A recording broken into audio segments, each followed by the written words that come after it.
This channel is part of the History Hit network. Camel, get out.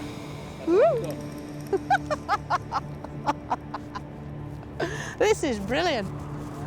This is obviously an iconic image. Taking a camel ride by the pyramids, surely it encapsulates the spirit of Egypt. But such an image is completely misleading. Because there weren't any camels here when the pyramids were built 4,500 years ago. And that's the thing.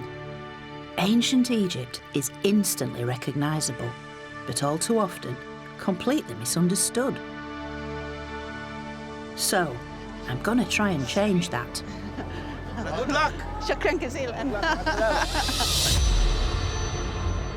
The Great Pyramid of Giza, final resting place of King Khufu, over 140 metres from bottom to top. No wonder it still pulls in the crowds and the occasional Egyptologist.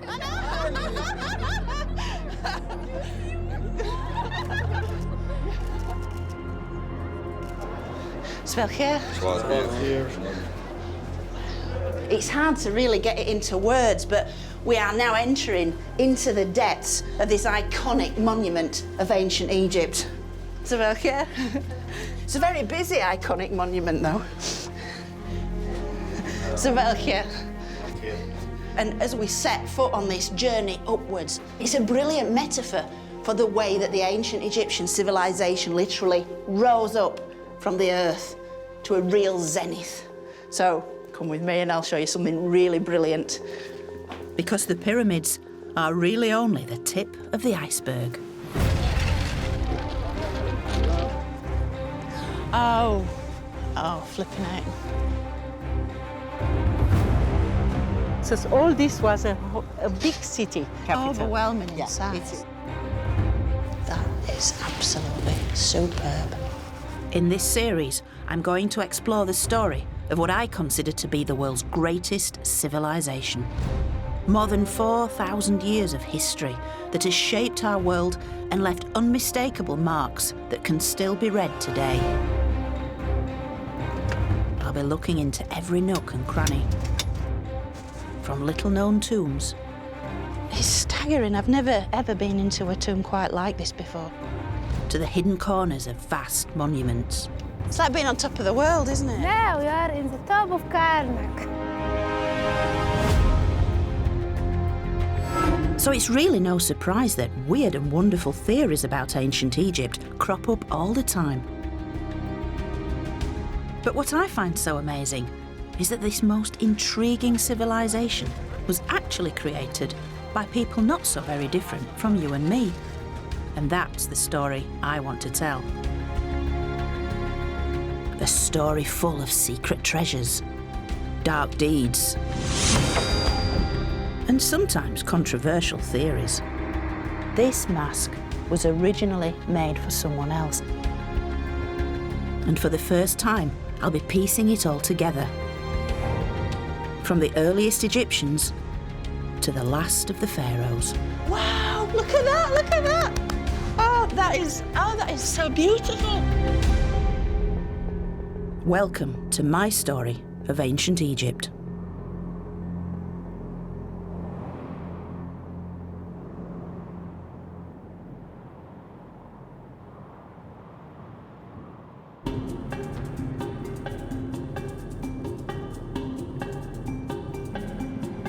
The big question is, how did ancient Egypt begin? Where did the first Egyptians and their extraordinary culture come from? This immortal civilization was thousands of years in the making, so to pull it all together is a daunting task. But bear with me, as it's utterly fascinating.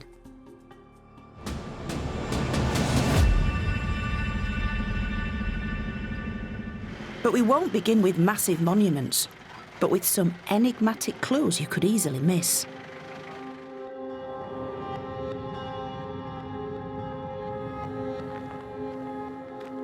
This is Kirta, around 100 kilometres south of Luxor. Unless you're an archaeologist, you almost certainly won't have heard of it. Because there aren't any great temples or royal tombs to admire. But high in the cliffs, you can see real signs of ancient life here. Thousands of years before the pyramids. And this is where our story begins. Welcome to Kurta, Joanne. Thank you so much for letting me come here. It's incredibly exciting. It's the first time you're here, I suppose. Yes. Nothing escapes the sharp eye of Dr. Dirk Huyger, and he's got something very special to show me. Not many people have been here before you because it's a quite recent discovery.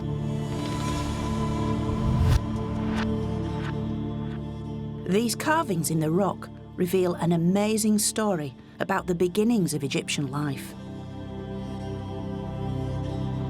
It's a 19,000-year-old picture gallery, complete with its own hippo. Back line, very short tail, hind legs, belly line, front legs, and the mouth is shown. Hippo is smiling, but then again, an hippo is always smiling. But another type of animal is by far the most common here. That's cattle. It's not just cattle. There's the mighty aurochs, the wild buffet, wild cattle. And extremely powerful images that seem to be in movement. They are, they're charging down towards us, aren't they? These wild aurochs were ancestors of the domestic cow. And nearly 20,000 years ago, beef was the main thing on the menu. About maybe 50% of their diet was composed of aurochs. So they were experts and masters in representing this animal.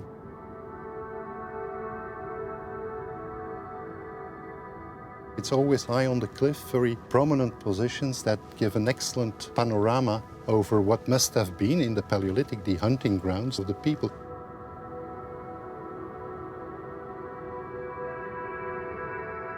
It's easy to picture these early hunters here as they tracked their prey. But the landscape would have looked very different from today, because back then, this was savanna grassland, a green and fertile region. Do we have any idea why these creatures were engraved on these rocks here? We can guess, Joanne, but we don't know. Maybe they wanted to influence the hunting. Maybe this is some sort of hunting magic.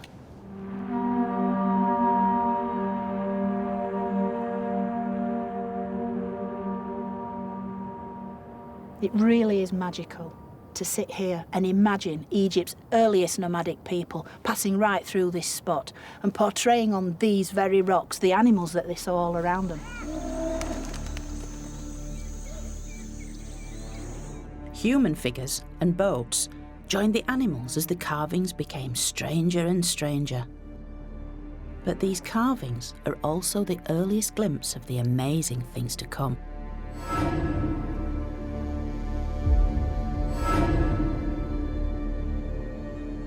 These are the first signs of what makes ancient Egypt, well, ancient Egypt.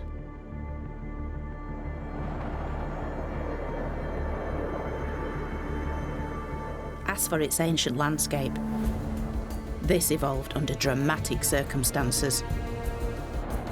10,000 years ago, gravity tilted the entire Earth off its axis by about half a degree, and this had a profound effect on climate. And as the world began to change, Egypt would never be the same again. Now, these early people were nomads, seasonally mobile pastoralists who moved around following the summer rains.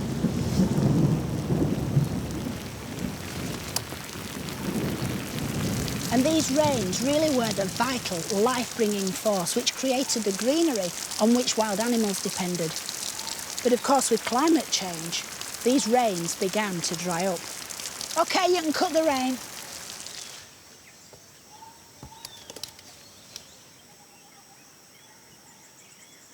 The The diminishing rainfall forced both animals and people towards large lakes, which formed during the rainy season.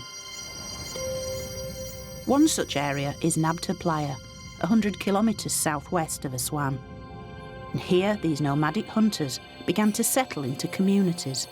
But still reliant on the annual summer rains, they needed to predict exactly when these would return. And so they turned to the night sky. Welcome to the beginning of time. Quite literally, because this is Egypt's oldest calendar. At around 7,000 years old, this stone circle from Nabta Playa is the earliest evidence of how Egyptian weather forecasters became astronomers. They aligned its central stones to the circumpolar stars, visible in the night sky all year round. When the sun appeared directly overhead, the stones cast no shadow. The midsummer rains were approaching. This meant that the animals would drink, the plants would grow, and the world would survive for another year. So in many ways, this circle represents the solution to the very real problem of survival. But the Egyptians would take this a step further. I think the really great thing about these mini monumental markers is that this is the earliest example we have of the way in which the Egyptians are aligning their monuments to various things, to the sky, to the cardinal points. And from now on, every tomb, every temple, every monument will be aligned to the heavens, to the very gods themselves.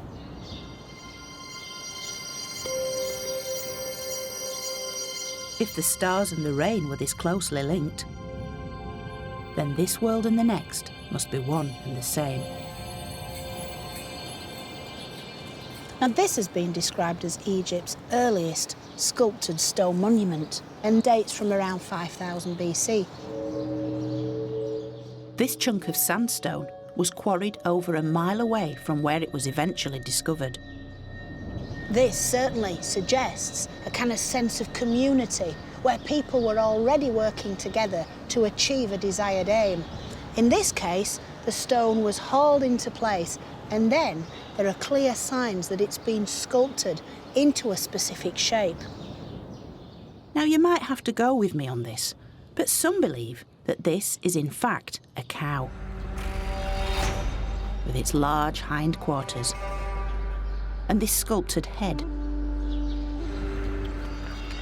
Now the cow was a vital part of everyday life for these people. It was a source of meat, of milk and of blood, key sources of protein they needed to keep them healthy. And yet so important was the cow, they chose to take it through into the afterlife with them, to sustain them on a spiritual level. And this is the very beginnings of the great cow goddess, Hathor. Hathor may have started off as a source of milk and meat, but eventually she would be loved and idolised by millions of Egyptians, since she represented love, joy, beauty, and motherhood. And although her image develops from a lifelike animal to a female face with cow's ears, this may be Hathor's very earliest incarnation. Yet Hathor is only one of a multitude of gods and goddesses. The Egyptians just couldn't get enough of them. Over the centuries emerged hundreds, if not thousands of deities, each with a specific purpose and appearance. Some came in human form. Some had animal heads. They could be male, female, even androgynous. It seems that there were few aspects of life that didn't have their own gods. We know that in the very earliest times, their gods resembled familiar things, the world around them, elements of nature and certainly animals. And over time, the animals, their forms, their shapes, their characteristics were distilled down into this sort of divine figure, each one worshipped for a different quality. In the case of the ram, they were worshipped for their procreative powers. In the case of the cow, for their nurturing, motherly instincts. Then, of course, you've got rather different creatures, the dangerous creatures, the ones that lived on the edges of the Egyptian world, the lions, the crocodiles, the jackals. But it wasn't just about finding the appropriate divinity. It was about gaining power over them. The goddess Sekhmet was a ferocious lioness and the bringer of death to humans. So the Egyptians transformed her into a deity as a way of controlling her destructive powers. By worshipping Sekhmet, it was believed that she could be placated and transformed into a more benign deity. On so many levels, the Egyptians were trying to tap into nature to affect the way that nature then in turn affected them. In many ways, Egypt's unique religion was the glue that held society together, uniting the population and underpinning almost every aspect of life. It's everywhere, in tombs, in temples, in everyday life. And yet, there is another, even more fundamental element, without which ancient Egypt would never have existed at all.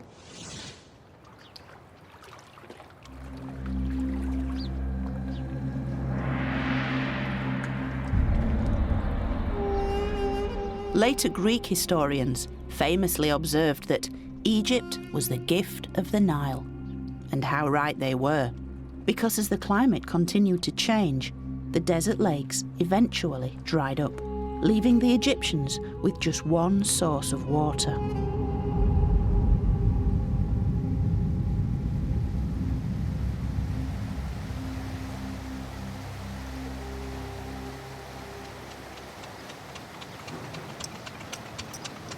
This is an incredibly special place. Located in modern Sudan, it nonetheless forms the very source of Egypt. For it's the place where two great rivers meet, the White Nile and the Blue Nile, which combine here to form the world's longest river, flowing from the heart of Africa and out into the Mediterranean Sea. For much of the year, the wide, lazy White Nile is the main source of water, until annual rainfall in the Ethiopian highlands swells the faster-flowing Blue Nile. Today, the modern Aswan dams hold back these floodwaters, but until the 20th century, huge volumes of water and fertile silt surged downriver to flood the entire Nile Valley,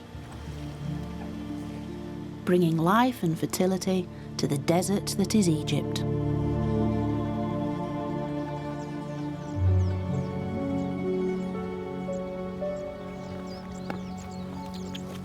This annual Nile flood was the single most important event in the lives of every ancient Egyptian, for its life-giving waters brought the nutrients and minerals which enriched the soil all along its banks, and this allowed agriculture to flourish.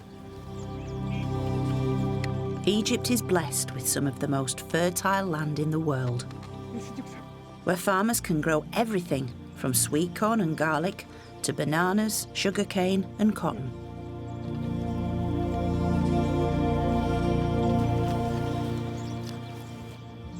Badawi, it's quite intensive farming, isn't it? The land gives the people a lot, doesn't it?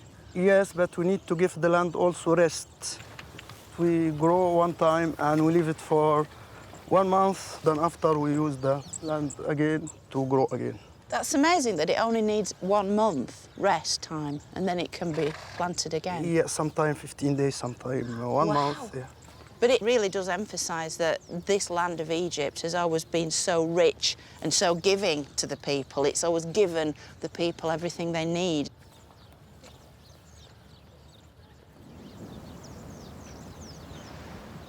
And it's the Nile that turned this desert land into a paradise.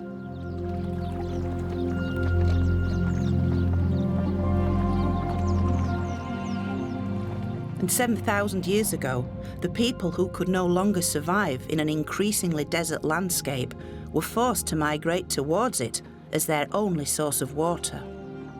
So ancient Egypt took shape as these people came together along the banks of the Nile. In the north, settlements clustered around the delta and the Fayoum, and in the south, around the Kenner Bend. This was the beginning of Egypt's so-called two lands, Upper and Lower Egypt, which developed into two distinct cultures.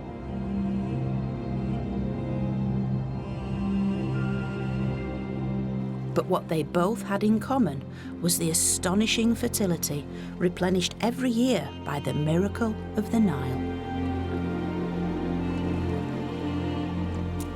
El Kab, located to the south of the Kenner Bend, is one of Upper Egypt's earliest settlements. And while it may lack the wow factor of the pyramids, it's actually far more revealing to see traces of this amazing evolution. Because here we can see how a nomadic lifestyle was soon replaced by a settled social structure. And although it was a slow and gradual process, archaeologist Elizabeth Hart can identify each stage of this transformation. Into small pits. Yes. Wow, you do work in an enclosed space, don't you? But it's much cooler down here. It's lovely, actually. So down at this level, we have sterile soil where nobody lived. And then starting around 4200 BC are layers of silt from the Nile flood, followed by wind-accumulated sand. And then another layer of silt, and then more sand. And here you can see it really well. A thin silt layer from the Nile coming up and flooding, and then the sand. And over here, we have a hearth feature. So this tells us that humans were actually living on these and coming into the Nile Valley and then moving back out. And we also found lots of potsherds and stone tools in these layers. You know, it might be a small space, but you've got people's real lives unfolding within it, haven't you? And we have thousands of years of it here. When we started, people were just moving into the Nile Valley. They were just starting to farm. And by the end here, we have pharaohs and a whole united Egypt. It's really impressive when you think about all the change that happened over this chunk of sand. Although we are still centuries away from the grand pharaonic monuments, you can still find traces of the lives these ancient people lived, if you look hard enough. For very little has survived, except for tons of pottery. Yeah, this one is, yeah. So it's 5,000 years old. So it's 5,000 years old. They're also tactile, these things, aren't they? These pots help us to identify when this early society began to produce a food surplus. A pivotal transition which required robust pottery for the storage of large-scale food and drink production. These bread moulds from slightly later are one of the most common finds. So you heat the mold, then the dough gets into it, and by the heat of the mold, the bread will be baked. But this comes in massive amounts. These are the beer jars. Ah, bread and beer. Bread and the beer. Egyptian staples. Oh, nice size for a beer jar. This is the nuts and bolts of how Egyptian chronology all came together in the early days, isn't it? Yes. The pottery is especially fundamental to understand how people were living.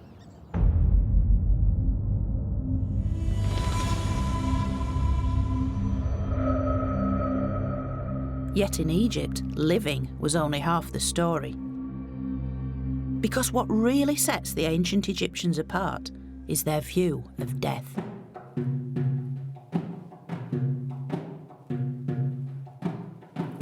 To them, death wasn't the end of life, but a new beginning. A transformation from the world of the living into an everlasting afterlife. And such a belief would shape Egypt's most mysterious practice and my favourite subject. Mummification. Although the origins of this enigmatic tradition are only now becoming clearer, the burial of their dead had a strong significance from the very earliest times. This is a typical burial from around 3400 BC. The body is curled into the fetal position and here placed within a reconstructed pit grave, surrounded by the belongings he might have had in his earthly life, like pottery, jewellery, and a palette for preparing cosmetics. Everything that was important to him in life accompanied him into death. And I think that's quite significant because it shows that already 5,500 years ago, the Egyptians wanted to take it all with them. They clearly believed that something happened beyond death.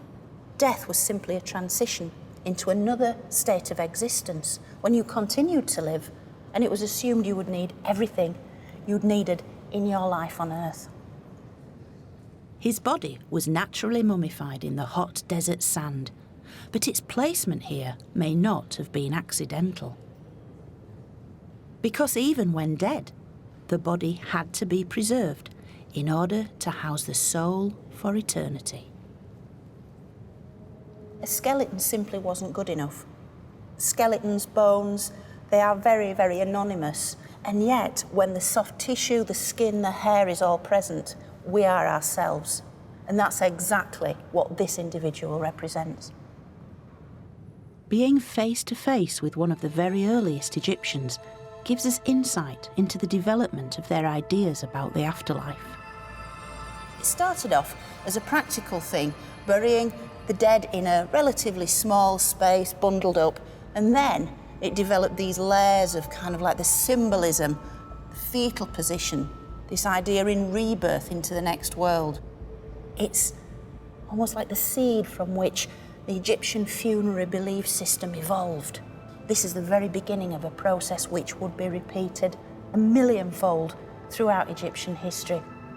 It's this combination of the esoteric underpinned by the practical, which really does sum up the Egyptians in a nutshell. From the very beginning, the Egyptians were masters of making sense of their world, no matter how complex and mystifying it might seem to us. And this same ability to bring order is also found in the way they structured their early society, adopting levels of bureaucracy that border on the obsessive.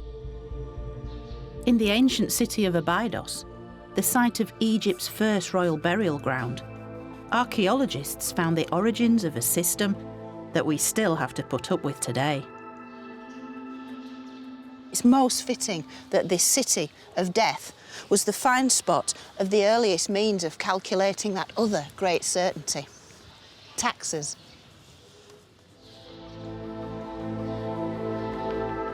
The evidence comes from small bone and ivory labels like these, which have been dated to around 3250 BC.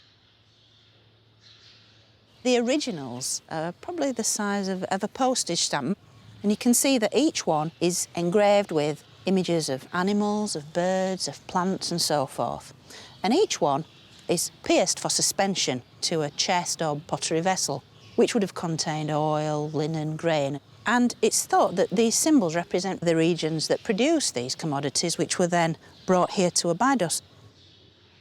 Thought to have been sent as tax payments, these tiny labels show how these early people were already capable of collecting duties from a vast geographical area.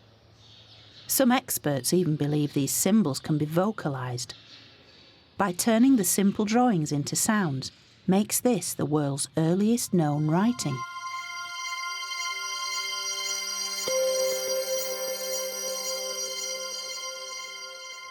Now, isn't it interesting that the world's earliest writing wasn't developed to express some great outpouring of emotion or express grand passion? It was simply a means of calculating taxes. These symbols soon became a sophisticated writing system of elegant signs we call hieroglyphs, which means sacred carvings. And these signs represented every aspect of the Egyptian world, which were only translated in 1822 with the discovery of the Rosetta Stone.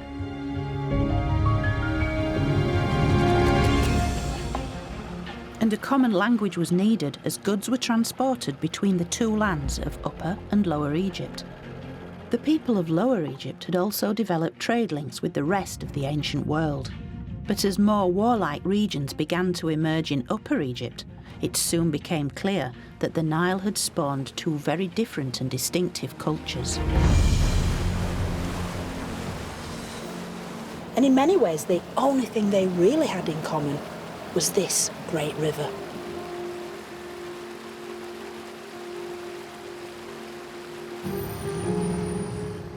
The inevitable clash between these cultures is recorded on what many consider to be ancient Egypt's founding document. Taking the form of a giant ceremonial cosmetic palette, this is an exact copy of the original Narmer palette. And however idealised and embellished, it depicts the pivotal moment when the southern king Narmer defeated his northern enemy. A split second after this mace comes down onto this northern enemy's head, and he's executed, he's killed, he is no more, Narmer himself remains, the first king of a united Egypt. And what this means is that the whole of the country is now united under one man's rule. He is setting himself up quite literally as the god king, as the one central figure at the very pinnacle of the pyramid that forms Egyptian society. And from him, everything else flows. Egypt is now the world's first nation state.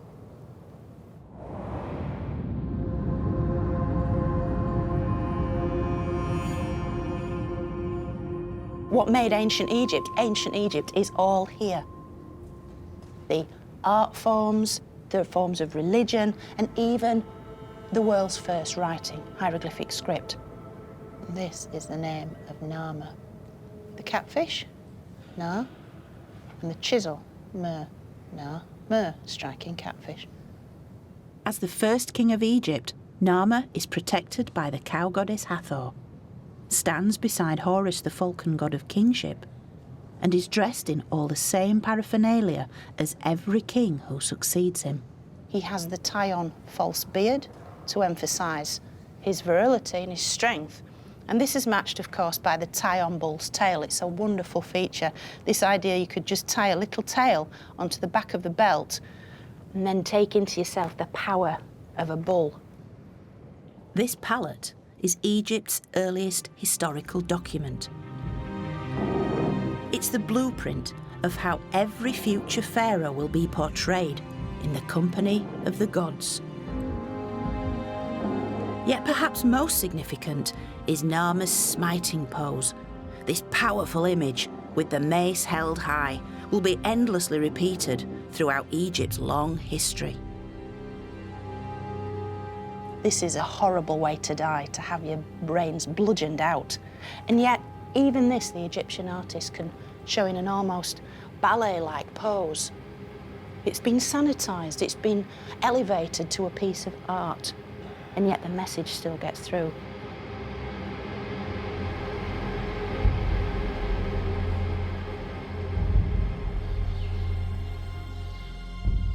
For the next 3,000 years, every one of Egypt's subsequent rulers would try and link themselves to Egypt's first pharaoh.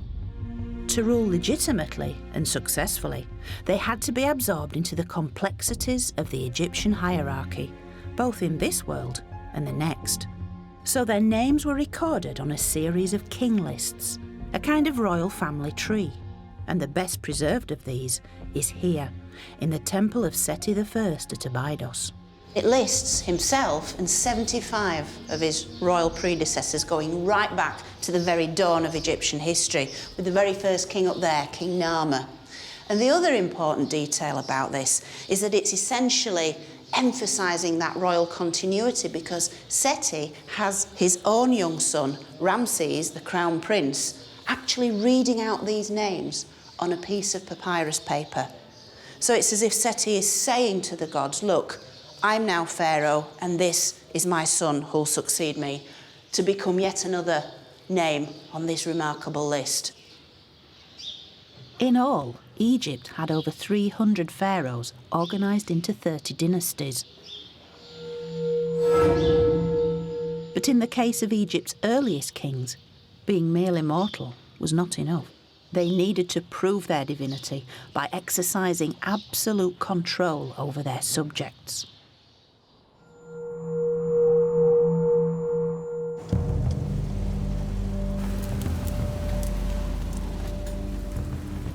And the evidence for this was found in the desolate desert surrounding the ancient city of Abydos.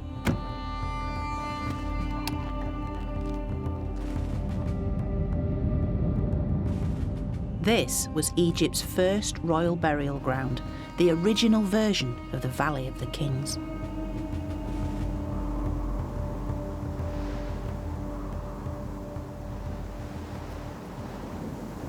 Now, being here, you get a real sense of the importance of this place for the ancient Egyptians. For as the wind funnels down this valley and swirls around the sand, if you listen very carefully, you can hear a whispering sound.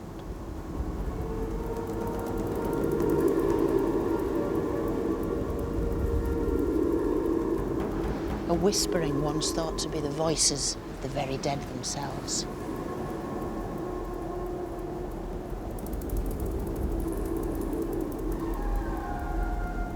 And here, Egypt's earliest kings were laid to rest within huge subterranean burial chambers.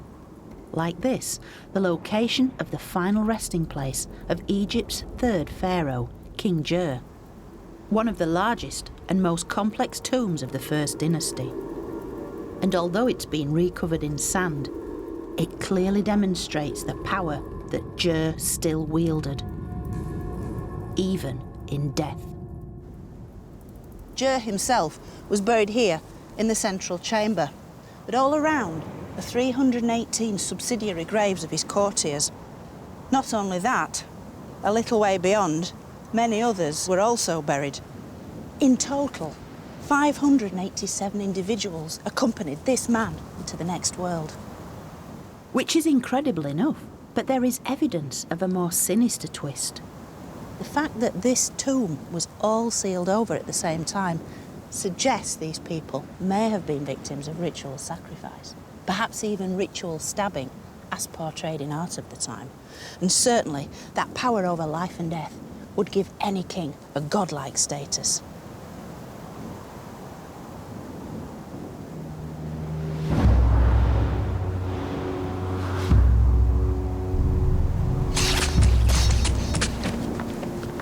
Now, later kings seem to have realised that killing all their courtiers in one go was not the best use of people who were a precious state resource. After all, who'd be around to make the next king his cup of tea?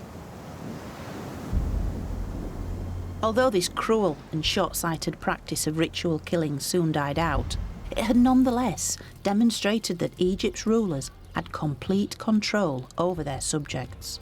An essential step along the route towards building the pyramids and indeed Egypt itself. Welcome. Yet the Egyptian people were not slaves. By this time, Egypt was a land of plenty, where all could enjoy its bounty, both in life and in death.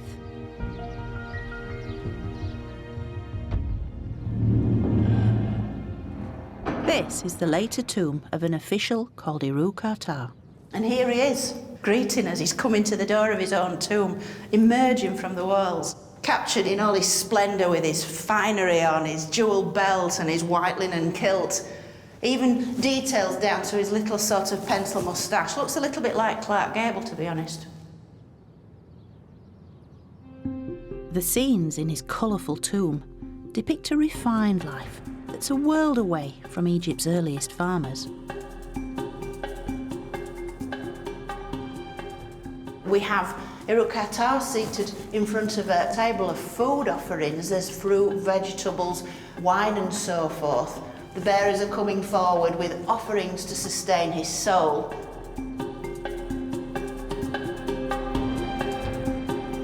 Iru-Kartar was the royal butcher, an important member of court. And with royal courtiers no longer sacrificed for burial with their king, They could now make their own elaborate preparations for the afterlife. There are a couple of scenes up here of the household servants making the beds of Iroquois and his family. They're stretching out the linen sheets. They're bringing even a little fly whisk and the ancient Egyptian pillow, the headrest there. So even in the afterlife, Iroquois will be comfortable. Iroquois' tomb is in Saqqara, a sprawling city of the dead for Egypt's first capital, Memphis. Yet Saqqara wasn't just the burial site of courtiers, but of kings, and the site of a revolution in royal tomb building. And whereas previously the dead had tended to be buried away in the desert, hidden away almost, here at Saqqara, high on the desert escarpment, the dead were literally placed on display.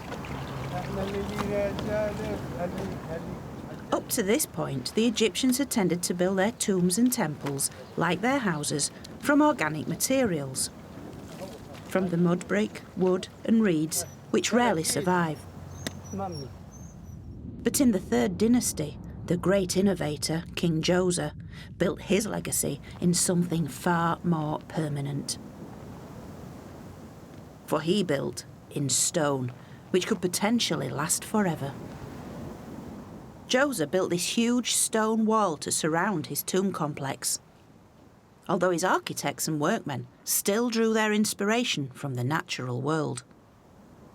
You can see that the masons are just trying to get their head around how to actually work with this stuff, what forms to put it in. So we have Egypt's first hyper-style hall of columns, sure, but it's taking the form of reeds bound together to make the kind of columns that would have been in Djoser's palace down by the Nile. But this, of course, is a house for death. This is a palace of eternity and must be built in something as solid as stone.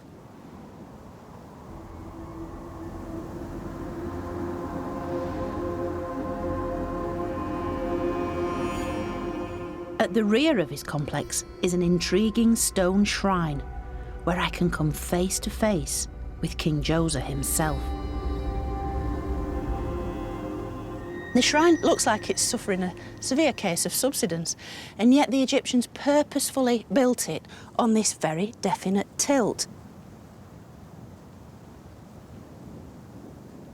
It has these two holes here where modern tourists can see Djoser.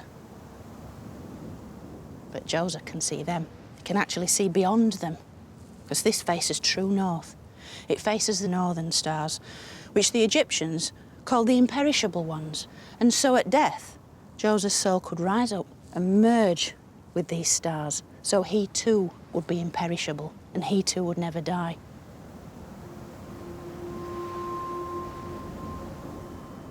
In order to ensure that his soul could live on, Djoser's body needed somewhere safe to rest, within a tomb truly fit for a king. Most burials were topped by a simple single-storey building called a mastaba, meaning bench. But Djoser did something radical. Djoser really wanted to impress with his funerary monument, so another step was built on top. And I think Djoser must have quite liked the effect that this gave. And so, built a third step, a fourth step, a fifth step, sixth step.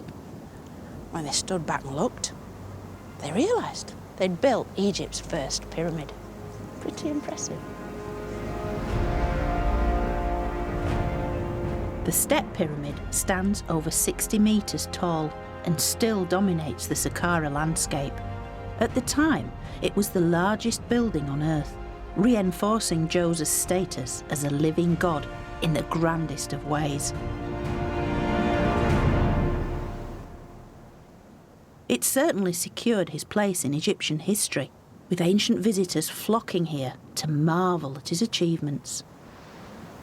Now, Djoser had created a true landmark, but he'd also created Egypt's first tourist attraction. If you come with me, I'll show you the evidence. Because in here we have what many tourists still leave today, appreciative graffiti. And this is the original handwriting of a couple of ancient visitors from around 1300 BC who were so impressed by what they saw. They described Djoser's pyramid as if heaven were in it, and they credit Djoser with being the inventor of stone.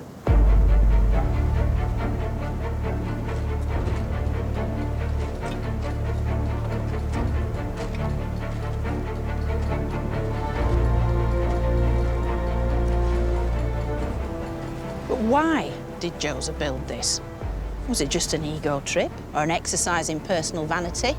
Or was it designed to show the world just how far Egypt had come? Because in only a few centuries, these disparate people had come together to create the world's first nation state.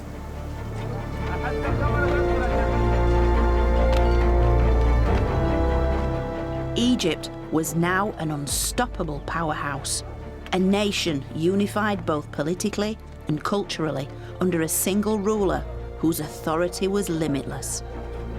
Yet it wasn't just the king who could achieve immortality, for the man who designed and built Djoser's pyramid was destined to become even more famous than the pharaoh he had served.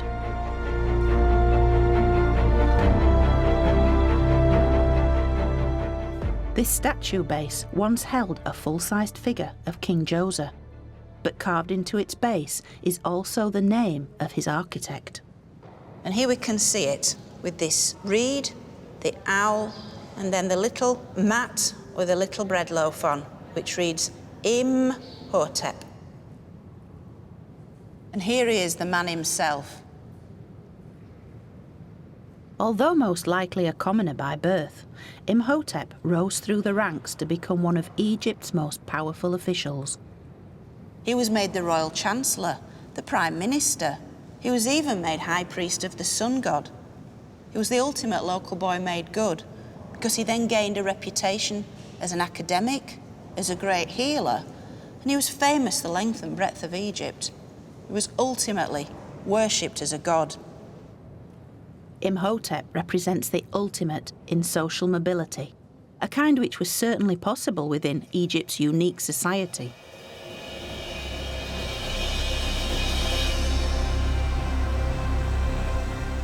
This was a society in which ideas were often taken to extremes, with 1.5 million people united by an absolute belief in the power of their king and in the certainty of the afterlife. Egypt enters its most ambitious era so far, the Pyramid Age.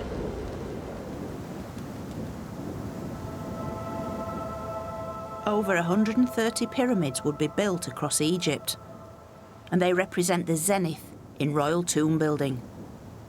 Huge state-sponsored civil engineering projects that used vast resources of materials, manpower, and time.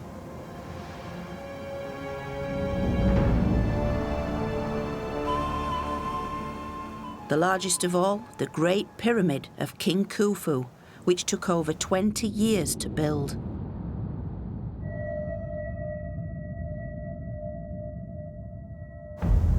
And in order to build something so ambitious, an entire city was created, specifically to house the construction workers, just beyond this monumental wall. It's known as the Wall of the Crow, and it separated the silent, sacred space of the dead from the busy, bustling city of the pyramid builders.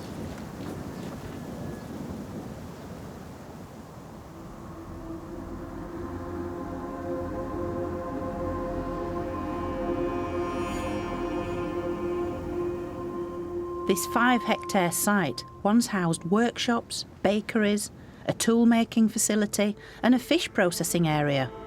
For this was an integrated, self-sufficient community of over 8,000 people who even had their own medical care.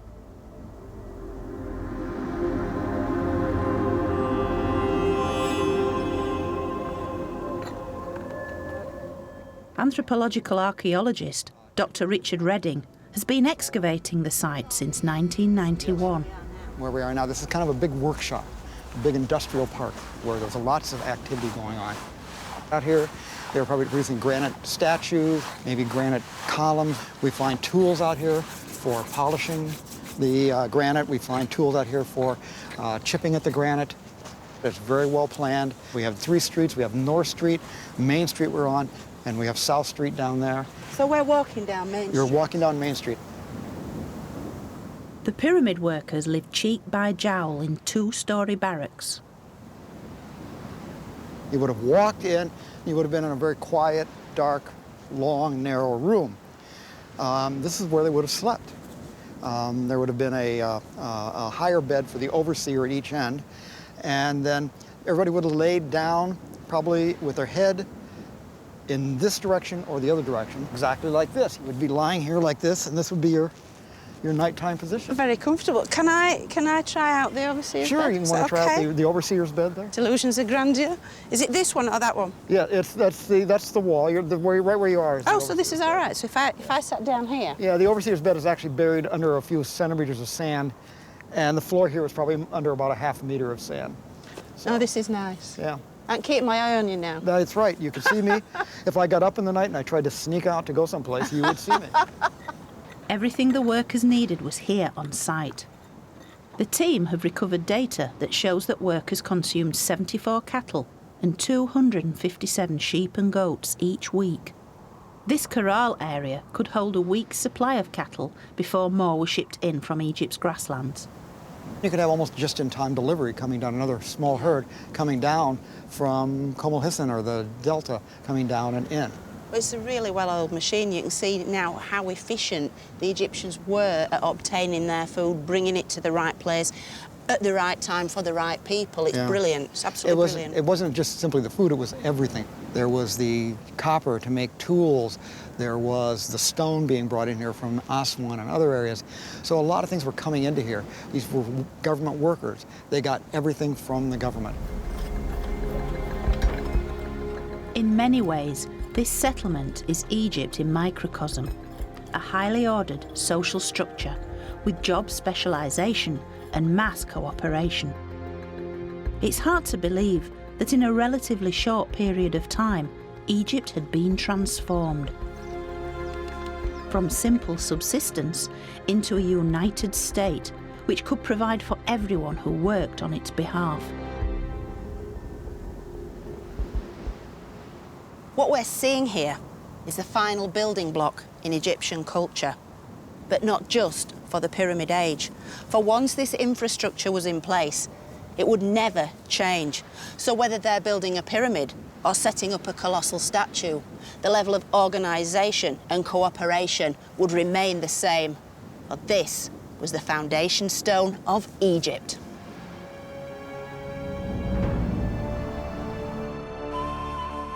The pyramids are eternal testament to just how powerful Egypt had now become.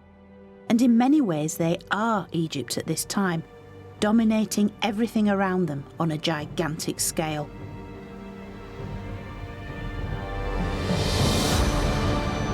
And towering above the Giza landscape is the Great Pyramid.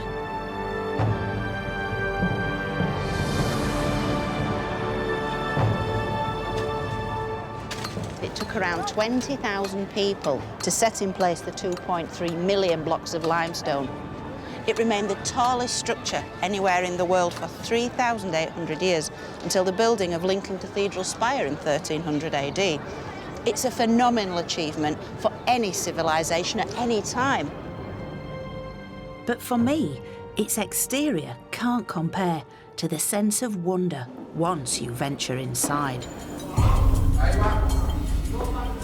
The roof of the Grand Gallery passageway is built of multiple layers of enormous limestone slabs, rising over 8 metres high. Massive, massive blocks of masonry built on a godlike scale. That's surely what Khufu wanted. I sincerely hope Khufu's eternal resting place was rather less congested than it is today.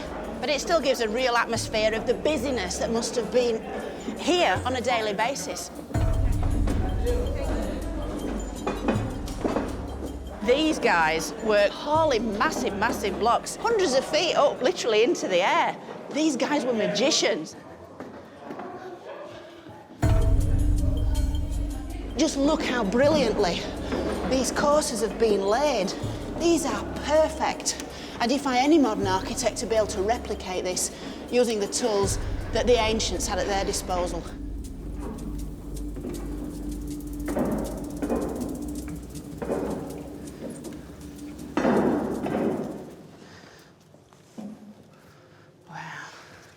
Here we are at the zenith.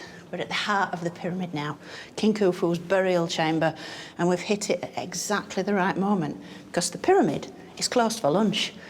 So we've got the whole place to ourselves, and you really get a sense of the sanctity of this divine mausoleum.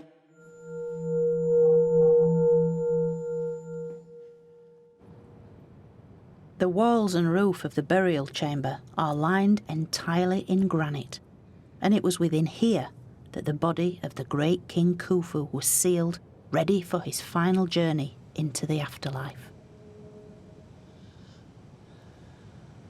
We're at the heart of the pyramid in terms of its architecture, but we're literally in the heart of ancient Egypt.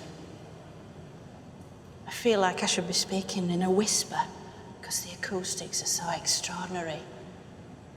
It's a sterile, plain, stark room. It's pretty much like a bank vault. And when you think about it, that's exactly what it is, because it once contained Egypt's greatest treasure, the mummified body of the god king, which contained the soul, not only of Khufu, but of all the generations of pharaohs, stretching way back to King Nama. Forget the jewels, forget the gold. Egypt's real treasure was in here. And it's the first time I've ever been in here without crowds and crowds of other people. And speaking now, the sound of the voice reverberating around immediately takes you back 4,500 years to the day of the funeral, to the sacred words the priests would have chanted to revive the soul of the god king. It's miraculous, it's a wonderful, spectacular place that affects every sense, visually, audibly, in every sense. It's beyond words, really. I think I probably better stop talking now.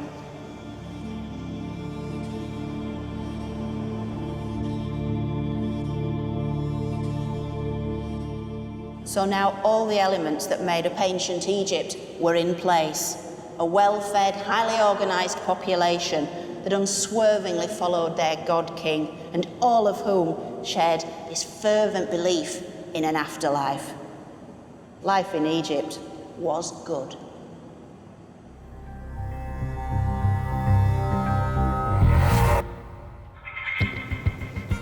Now, of course, none of this could last.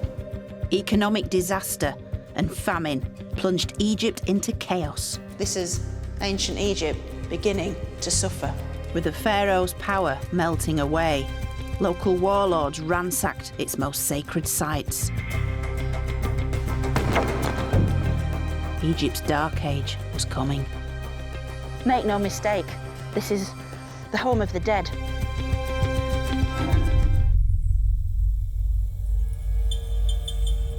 With its mighty pharaohs, multiple gods, and magnificent art, it's easy to think that ancient Egypt was always powerful and successful. But there were also darker times: conflict, civil war, famine, and an overall feeling of catastrophe. And the only way it could survive was through its own resilience and the strongest of leadership. Now this is Sesostris III, who ruled Egypt almost 4,000 years ago. He's strong and he's muscular, everything a pharaoh should be, and yet look at his face. His scowling features have been interpreted to suggest his harsh rule, and his large ears, his ability to hear any plots against him. Sesostris embodies the way Egypt's monarchs ruled during its turbulent times. This king controlled his enemies through a series of military fortresses and through magical curses. But this is a new era in Egypt's history, not only ruled by military power, but by fear and suspicion. And Egypt's darkest times threatened to destroy its entire civilization.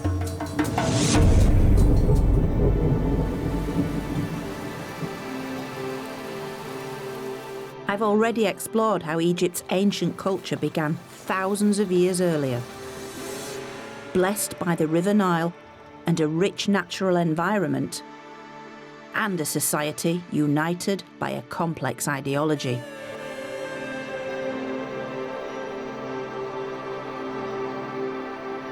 But in this episode, we'll see how the massive self-confidence of the Pyramid Age was not to last, as a dark age brought this civilization to the brink of annihilation. Make no mistake, this is the home of the dead, and we're in amongst them. These were times of famine, civil war, and anarchy. Kings have been reduced to something on a minuscule level.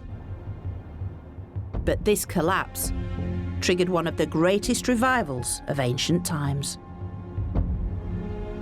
with Egypt re-emerging more powerful and wealthy than ever before. Welcome to my story of ancient Egypt.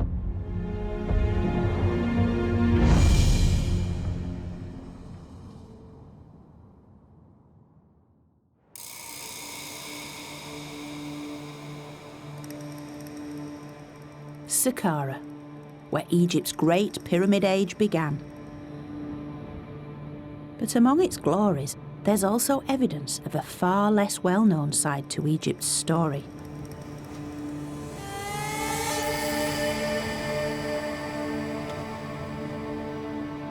Its descent into a dark age. The zenith of Egypt's Old Kingdom was the Great Pyramid at Giza, and only 200 years later, King Unas Causeway was created. It might not look much today, but it's the highlight of Unas Pyramid Complex, a 750-metre-long causeway which symbolically connected life and death.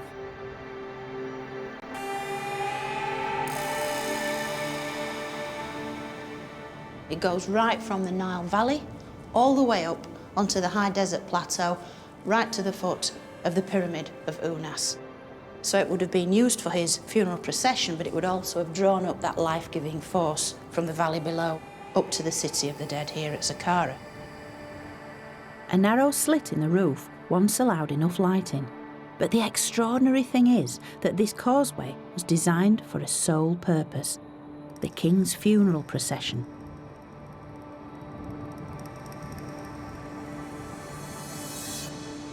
Carved upon its walls are scenes revealing both sides of life, the forces of order and of chaos. It first portrays an idealised version of Egypt, a time of plenty. Here we can see typical scenes within an Egyptian temple or funerary context, scenes of the rich bounty of Egypt, all the fruit, the vegetables, the crops, the meat, the fish, all the wealth of the natural environment of Egypt, which was all obviously brought to the land through the good offices of the king, the bringer of all bounty, the intermediary with the gods. But also this causeway contained something rather more disturbing, evidence that dark forces were at work. Further on down the causeway emerged a counterpart image, the flip side of bounty. An image so unusual, it's now displayed in Saqqara's museum, and it really is one of ancient Egypt's most haunting and revealing works of art. Here we see these dark forces at work. What we have are two rows of emaciated victims of famine. These poor people, they're weak with hunger, they're falling down, they're suffering. And this is basically ancient Egypt coming face to face with reality, because these are believed to be the Bedouins who inhabited the desert fringes of Egypt. So it's as if this kind of idea of suffering, the forces of chaos, are on the periphery of Egypt, but they're getting ever closer to the Nile Valley. Egypt is starting to waken up to the fact that chaos isn't all that far away. This is ancient Egypt beginning to suffer. Such gritty realism had rarely been portrayed before. Chaos, depicted as the suffering of real people.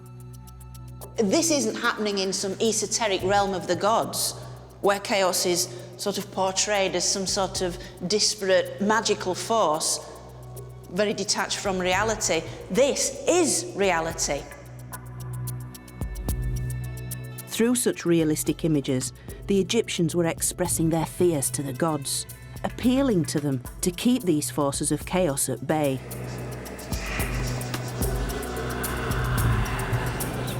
But instead, the starving famine victims would turn out to be a chilling omen.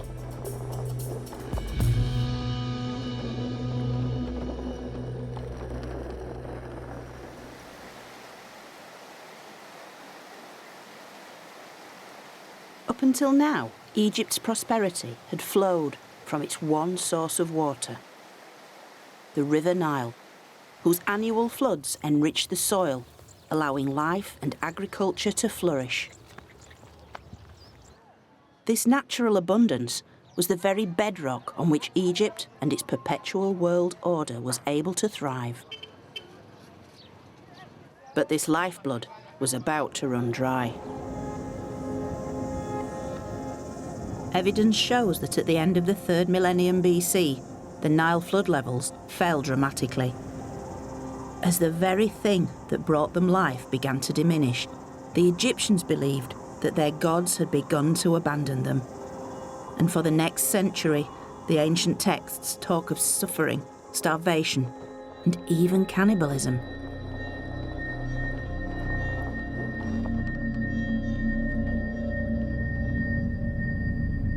Traditionally, Egyptian society had been built on the belief in the divine power of its kings. Without this belief, the Pyramid Age would never have been possible. But now, in its time of need, Egypt's king seemed increasingly powerless in the face of such natural disaster. And this would come to a head with a ruler who was well past his prime. Claimed to have lived for 100 years, he was Egypt's longest-lived monarch, King Pepi II.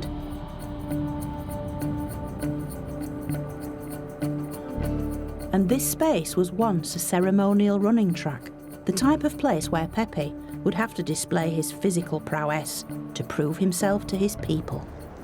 Now, when any pharaoh had celebrated 30 years' reign, they had to perform the Jubilee ceremonies, and this involved running the ceremonial Jubilee race, 4 times round this circuit as King of the North, 4 times round the circuit as King of the South. It was the ultimate public display of their fitness to rule and their strength. It really showed who was in charge of Egypt. But that's where Pepi's advancing age would eventually let him down. Of course, when Pharaoh was relatively young and fit, this would have been a great celebration. But in the case of poor Pepi, then in his 90s, it became all too clear that Pharaoh was no living god, and this really undermined the whole concept of what it was to be a pharaoh. Clearly as mortal as his subjects, any natural disaster must have seemed the fault of this less than superhuman king.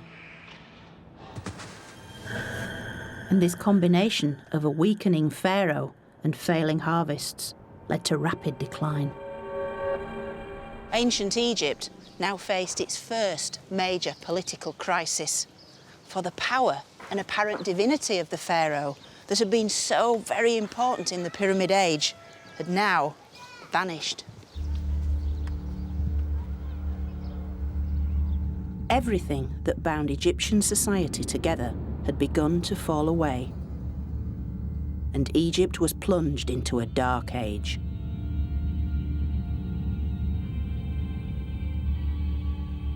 In this time of growing uncertainty, when the Egyptians had lost faith in both the monarchy and state-run religion, they increasingly turned to the power of magic.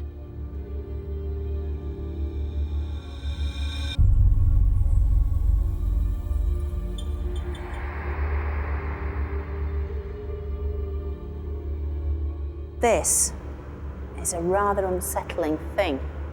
It's an ancient Egyptian mask. It's almost 4,000 years old, and it's made Of linen, covered in a thin layer of plaster, and then painted predominantly black with colours picked out on various features. Of course, the Egyptians are well known for making elaborate arrangements for their afterlife. The death mask, placed over the mummified body, recreated the features of the dead to make them recognisable to the gods. But this mask is different. It was made to be worn by the living. And we know this because of the very distinctive eye holes, which you can see there.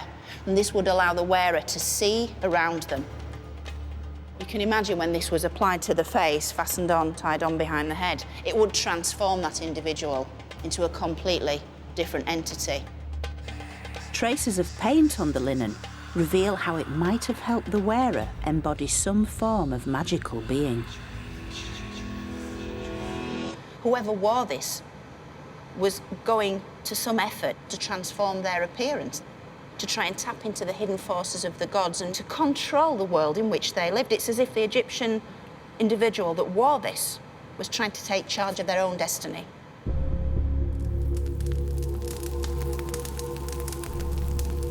But the mask isn't the only evidence of magic. For in their dark ages, the Egyptians increasingly began to write out curses and spells on pots and figurines. Scrolled across one was the curse, "Die, Henui, son of Intef," a form of magic sufficiently small scale to be performed within their own homes. And one of the most graphic ways they did this was to take a piece of clay or a simple pot like this one and write upon it the thing or the person that they wanted to control. They often used red ochre because red was associated with the powers of destruction. So if I was doing this, I'd put on it the thing I'd want to stop, which are early morning calls and alarm clocks.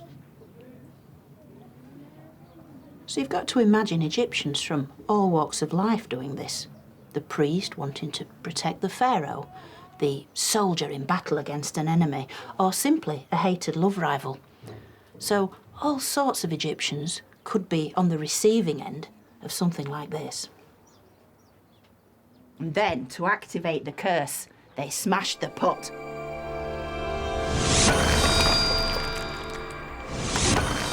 It was a symbolic act to annihilate the name of the enemy, and therefore to control that enemy. Ooh, that does feel better. Not unlike voodoo, such practices are found in many ancient cultures, and Egypt was no exception. But it's far from the way we imagine the formal, time-honoured rituals of the temple, led by the king at the head of the religious hierarchy. This is an Egypt that's becoming more suspicious, more fearful, and more aware of the threats to their world, natural disasters, political breakdown, and foreign powers. And this little wax figurine is a means to control anyone that threatens the balanced order of Egyptian life. Welcome to the Age of Fear. A time when every element of Egypt's worldview was in doubt. Their faith in their king, in their land, and even in their gods had all faltered. This is one of the lowest points in Egypt's long story, and its effect reverberated throughout the Nile Valley.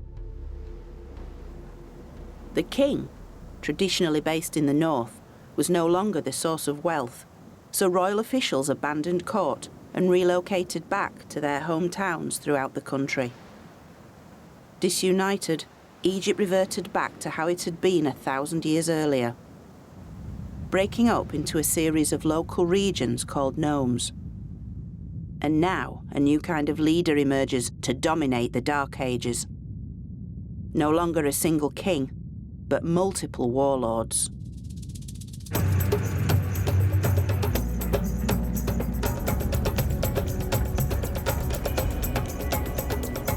And we know much about one of them because he left his detailed autobiography in his rock-cut tomb at Moala, well away from the usual tourist sites.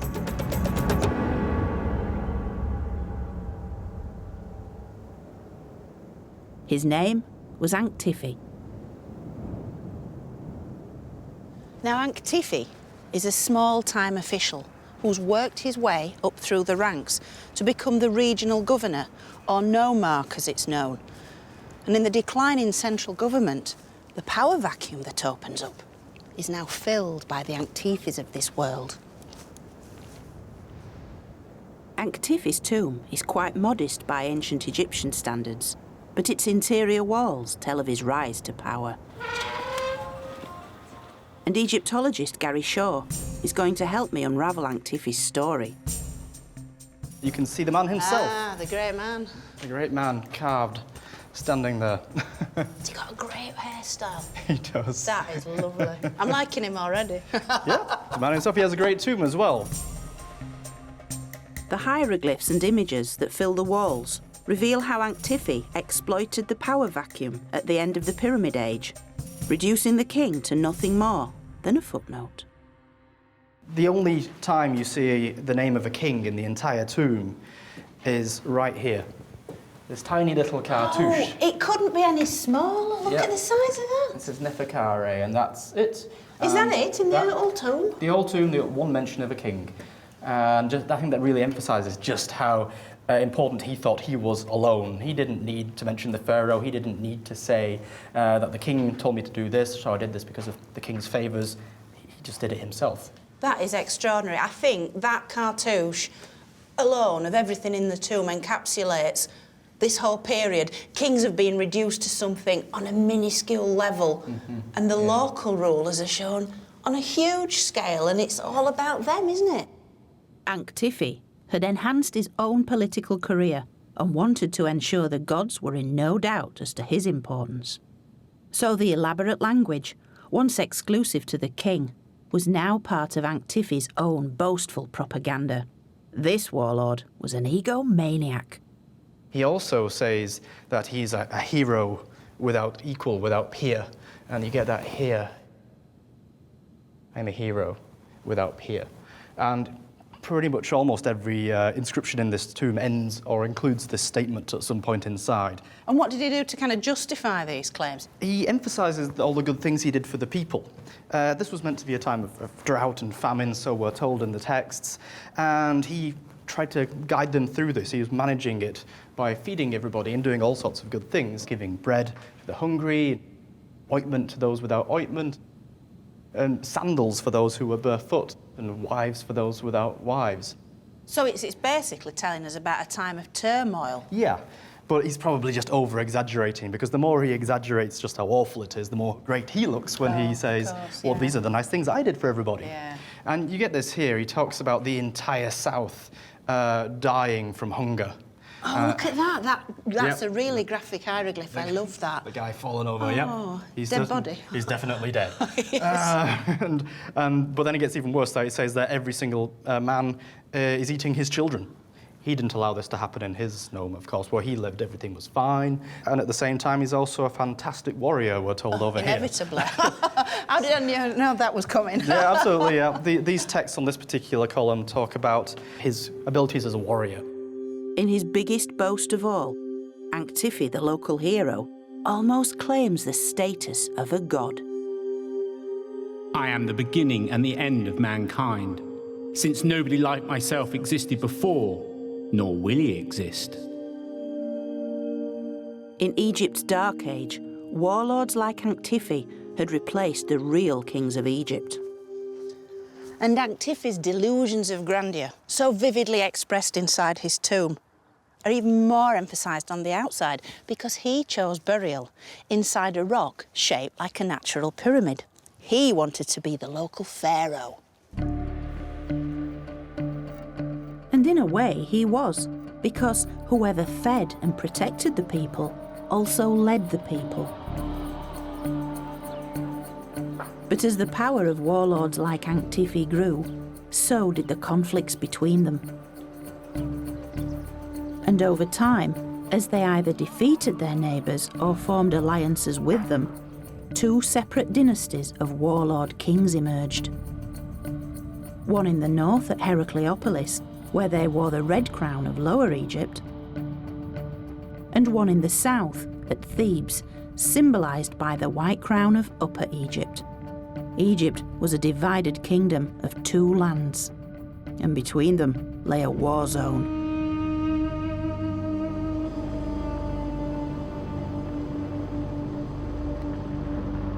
Situated at its centre lay Egypt's most sacred site, its earliest royal burial ground, and still today an evocative and atmospheric place.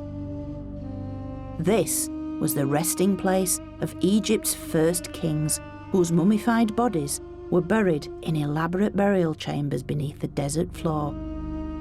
A safe place for their souls, or so they thought.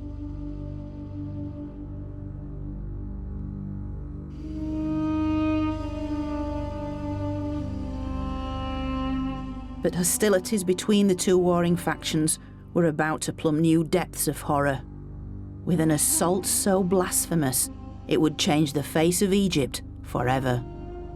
One of the most violent acts was recorded in later texts as the vile deed, for the northern warlord kings, fighting their southern opponents here, actually desecrated these royal tombs.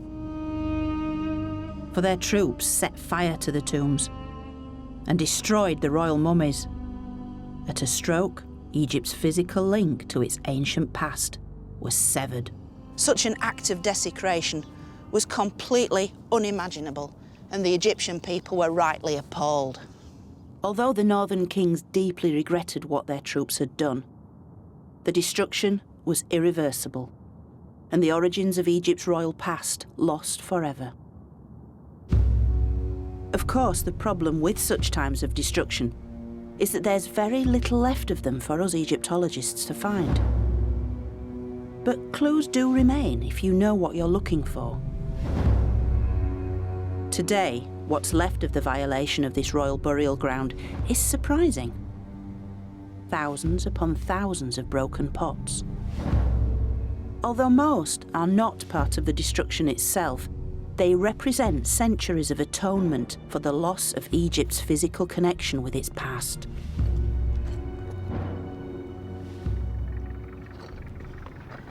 Now, not long after the desecration, this became a place of pilgrimage where people came with little pots like this one, filled with food, drink, incense, which they offered up to the souls of the dead kings once buried here.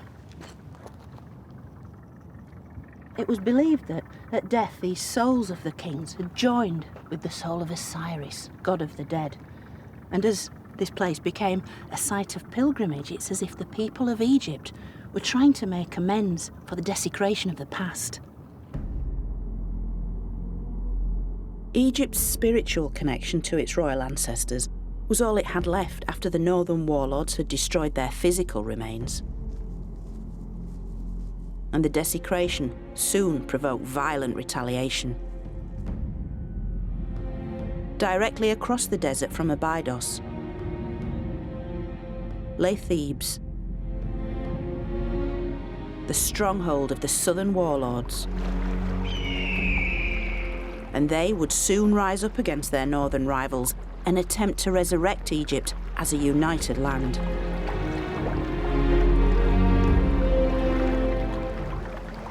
Back in 2000 BC, Thebes was a one-donkey town, and yet its warlords had two distinct advantages over other leaders. They lived on a bend in the Nile called Akhenaten Bend, a strategic control point of rich farmland. And their local god was Montu, the god of war. The warlords of Thebes would reunite Egypt, and one in particular came to the fore: His images were carved into the walls of his Theban tomb complex, and his name tells us much. This is the Theban warlord, Amenhotep. And there's a real clue as to what was happening at this part of Egyptian history, because his name, Amenhotep, means the local war god Montu is content, because Hotep simply means content and happy. So, if the war god was happy with Amenhotep, this means that he was a very powerful military figure. And this is a wonderful scene. There are a lot of little clues here to tell us what's going on.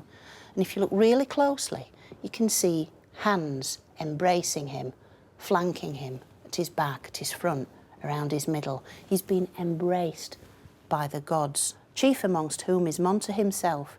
And there he is. He's nose to nose with the king. He's giving him the breath of life and infusing him with his own divine power.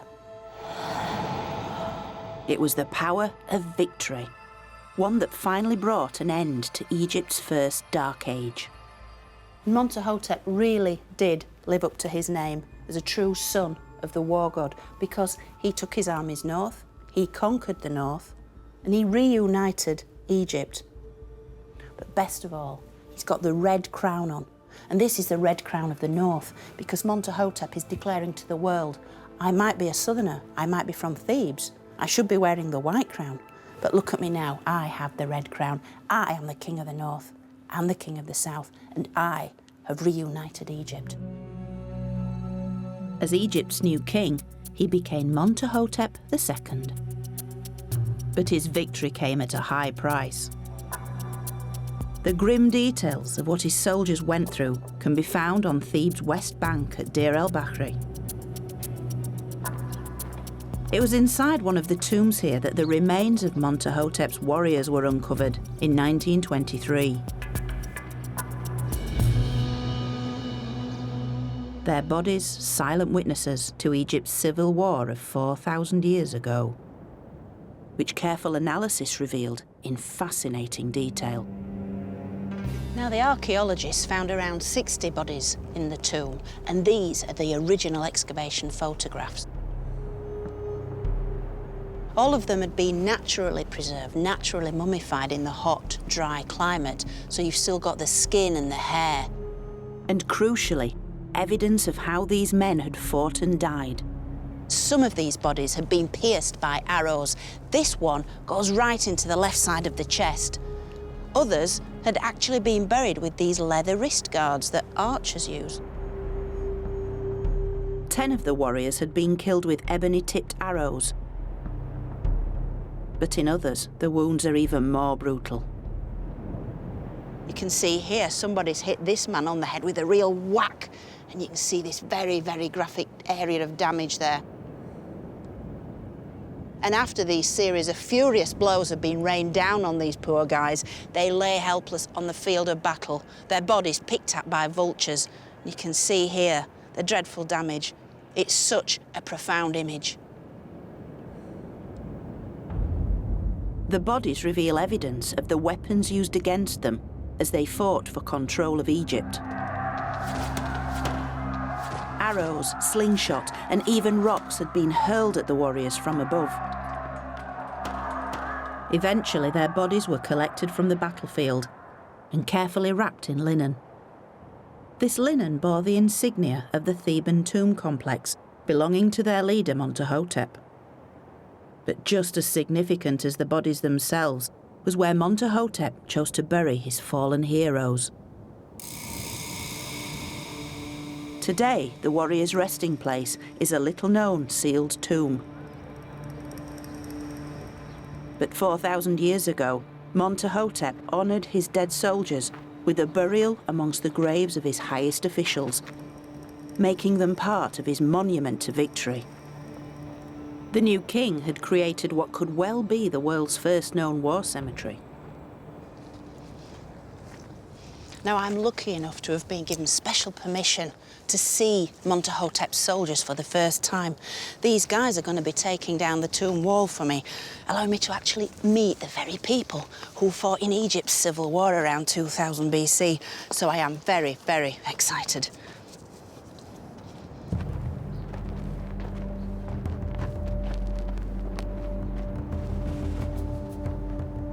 And it was the same curiosity which drove a team of American archaeologists to excavate their original mass grave in the first place.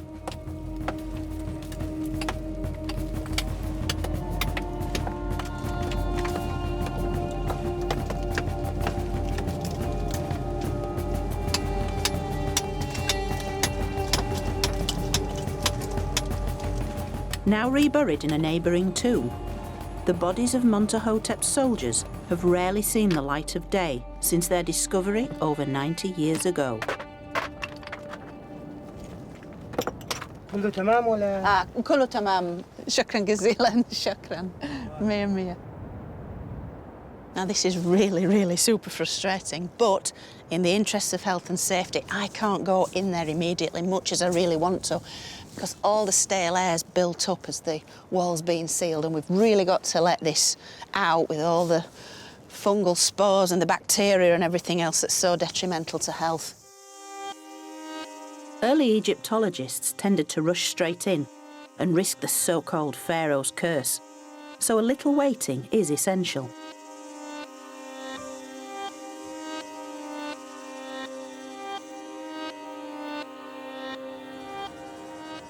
I can't believe we're actually going to enter this tomb now. It's one of those rare moments you get in a Egyptological career into a tomb that's hardly ever visited. The wall had to come down, and who knows what we're going to find inside, because I certainly have never seen this before, so it's a very, very special moment.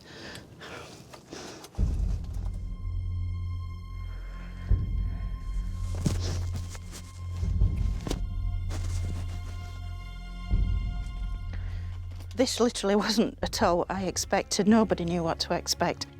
It's staggering. I've never, ever been into a tomb quite like this before. The mask is a very good idea because there's all sorts of things floating around in the atmosphere in here, not just the dust of ages, but the dust of human beings. And as such, we have to be very, very respectful. It's a large rock-cut tomb, and although its walls are unfinished, it's typical of those created for courtiers and officials throughout these cliffs. Wow, it's a mummified body. It's absolutely incredible. Oh, that's quite something. And if you look along the length of this very long tomb, look at the floor. This isn't stone. These are human remains and mummy wrappings. And there are chambers and corridors leading off, again full of wrappings, the linen of ages.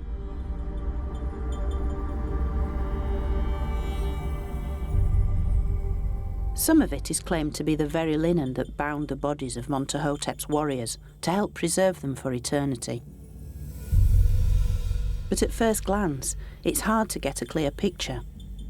For this particular tomb seems to have been reused many times during Egypt's long history.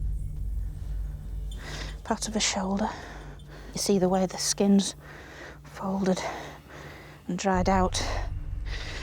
Partial human body, still with much of its soft tissue intact. It hits you immediately in the face, and you're confronted with what a tomb is all about. Make no mistake, this is the home of the dead, and we're in amongst them. It's a very, very emotive and powerful place to be. But what's striking is how little is left of their bodies. Like many other tombs up and down the Nile, they've been subjected to centuries of looting and damage. And amongst all these linen wrappings and debris and the human remains themselves are the tangible remains of these men who died so bravely in their efforts to reunify Egypt for Amenhotep, their leader.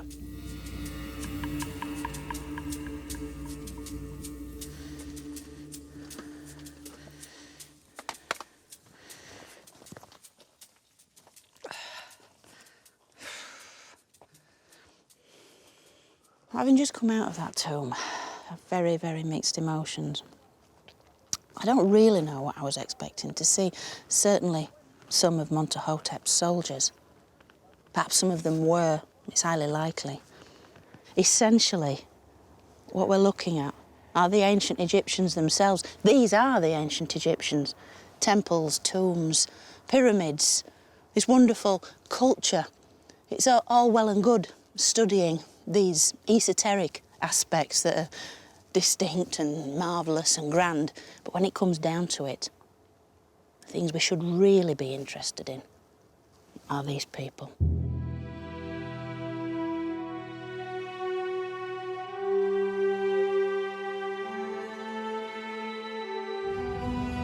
Amenhotep's reunification of Egypt marked a new beginning, the dawn of what would become known as the Middle Kingdom. And the rise of Thebes.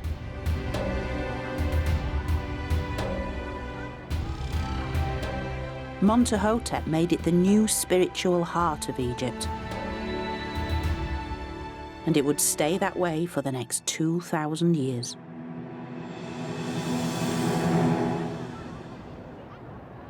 But whereas the war god Montu had dominated the previous century of Egypt's story, the deity that now took centre stage was Hathor, the goddess of love, joy, beauty and motherhood, the goddess whose origins can be traced right back to the earliest of times.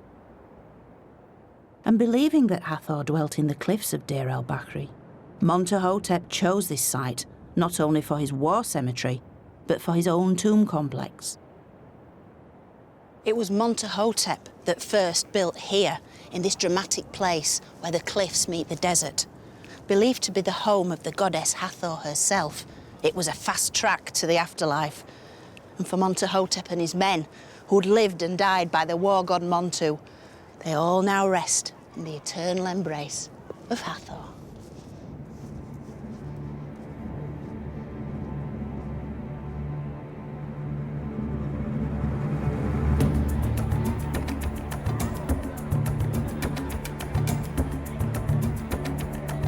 The first to build at Deir el-Bahri was Amenhotep, the founder of a reunified Egypt. He was so influential that almost 600 years later, female pharaoh Hatshepsut built her own funerary temple right next door to tap into the religious and political power of her illustrious predecessor.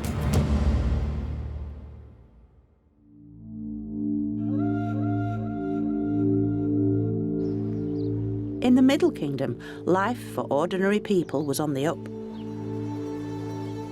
Food was plentiful.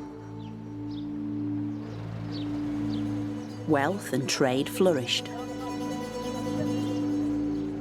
And farming was revitalised with new irrigation systems.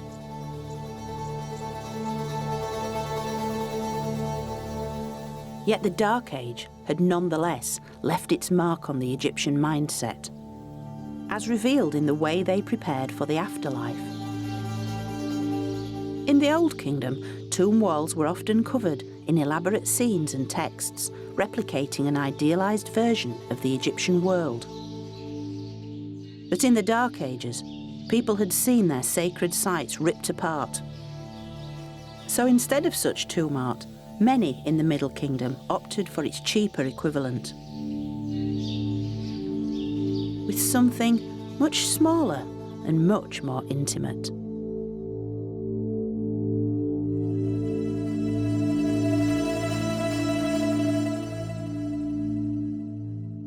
While these may look like children's toys, they were in fact made nearly 4,000 years ago to be placed inside Egyptian burials. Now, these wooden models were designed to provide the deceased with an eternal supply of food and drink in the next world. And so we have all the basics here, the Egyptian staples of bread, beer, and beef. So we have the bakers at this end, and they're grinding the grain to make flour, which will then be made into the bread loaves that are cooked in this fire. And the baker is in front there. The arms are quite damaged, but presumably shielding his face from the heat, as we know from other examples. Move to the middle, and we have the butcher here, and he's cutting the throat of this ox and the legs are bound here to keep the animal in situ while the deed is done. And then we move on to the end, and we have the brewer. This is a fabulous, fabulous example because he's pushing the mash through a sieve, and the sieve's even being drawn on there, on the top.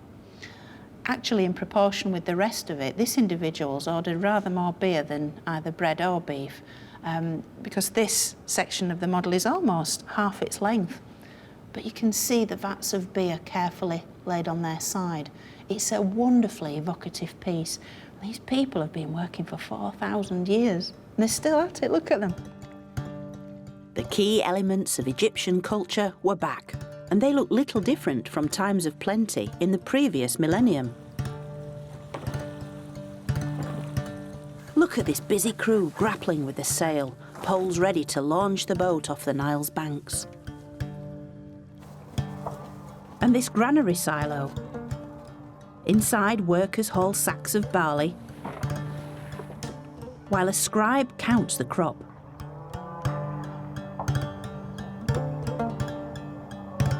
And of course, there are also female figures. In Egypt, women enjoyed much the same status as men, unlike their sisters in many other parts of the ancient world. They're also producing one of the Egyptian staples, but linen, the cloth, which was used to make pretty much every Egyptian garment. When you see this standing woman here, she's spinning the thread with this spindle. And the thread that she's busy making, she'll then hand on to her two companions here, the weavers, and they're using this horizontal loom that's pegged to the ground to produce the bolts of cloth which will be fashioned into the wraparound dresses, the kilts, the loincloths, as worn by pretty much every ancient Egyptian man, woman and child. The lives depicted in these busy little scenes are the comfortable and the familiar, representing the Egyptian idea of security. This isn't Tutankhamun's death mask, this isn't the finest piece of art you'll ever see, but that isn't the point. These are real people doing real jobs.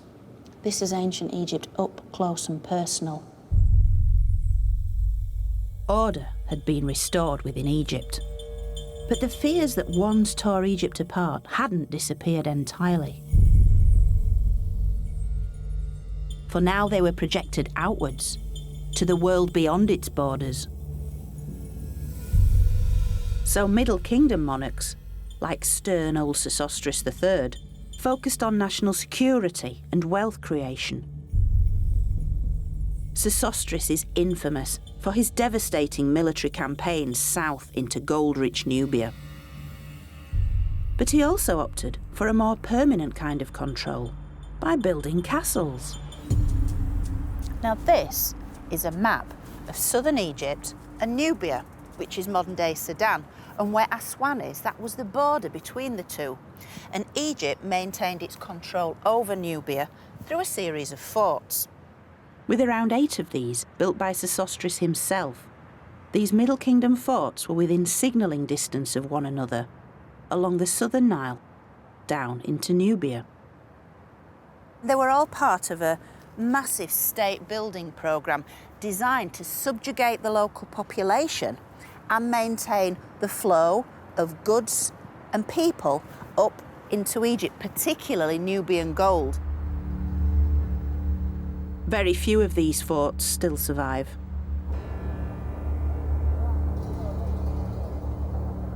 These are some of the last images ever recorded of the largest at Buhen. It was filmed in 1962 during its excavation. And after the creation of the Aswan Dam, these massive mud brick walls disappeared forever beneath the waters of the new Lake Nasser.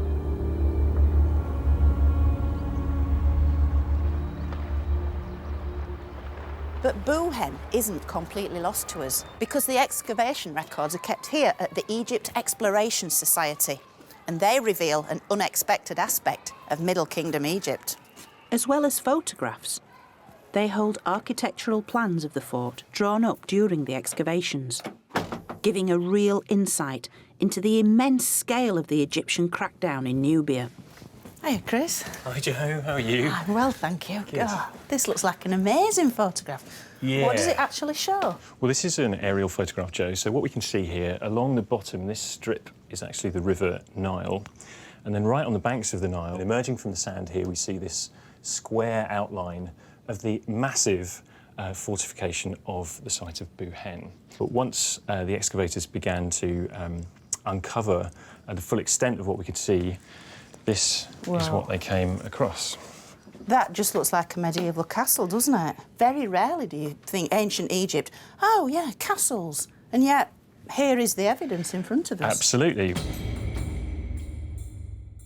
Designed to keep the enemy out, Buhen shares features with the castles of Europe, but all constructed 3,000 years earlier. Most astonishing of all is its sheer size. There's a little scale on this map, gives you an idea. This is roughly 100 metres. So just the Nile-facing wall here is well over 400 metres long. And if you think about the Great Pyramid of Khufu at Giza, that's 200 metres along the base. So we're talking about the length of 2 Great Pyramids along here. The total circumference of this wall is well over a mile. And the walls, these outer walls, are 11 metres high. Inside which you could fit around 20 football pitches. Because as well as controlling the Nubian gold supply, Egypt intended to rule by intimidation. This is the Middle Kingdom's great monumental architectural statement. Pyramids, monumental tombs, were not really the kinds of buildings they needed. What they very much needed were these heavily fortified fortress towns to guard the frontier of their territory. When this fortress arrives in the barren, empty desert landscape in the Middle Kingdom, this would have been a massive statement. Something very, very big, powerful, strong, scary has suddenly arrived in the desert. So anybody travelling from Nubia north into Egypt has to sail past this, and this would have taken quite a while to sail past, wouldn't it? Absolutely, yes. Imagine looking up, you're in a little boat on the Nile and you're looking up and up and up and up, yep. And you can see all these arrow slits, people training their arrows perhaps on you, just, you know you're being watched. It's that big brother mentality, isn't it? Exactly.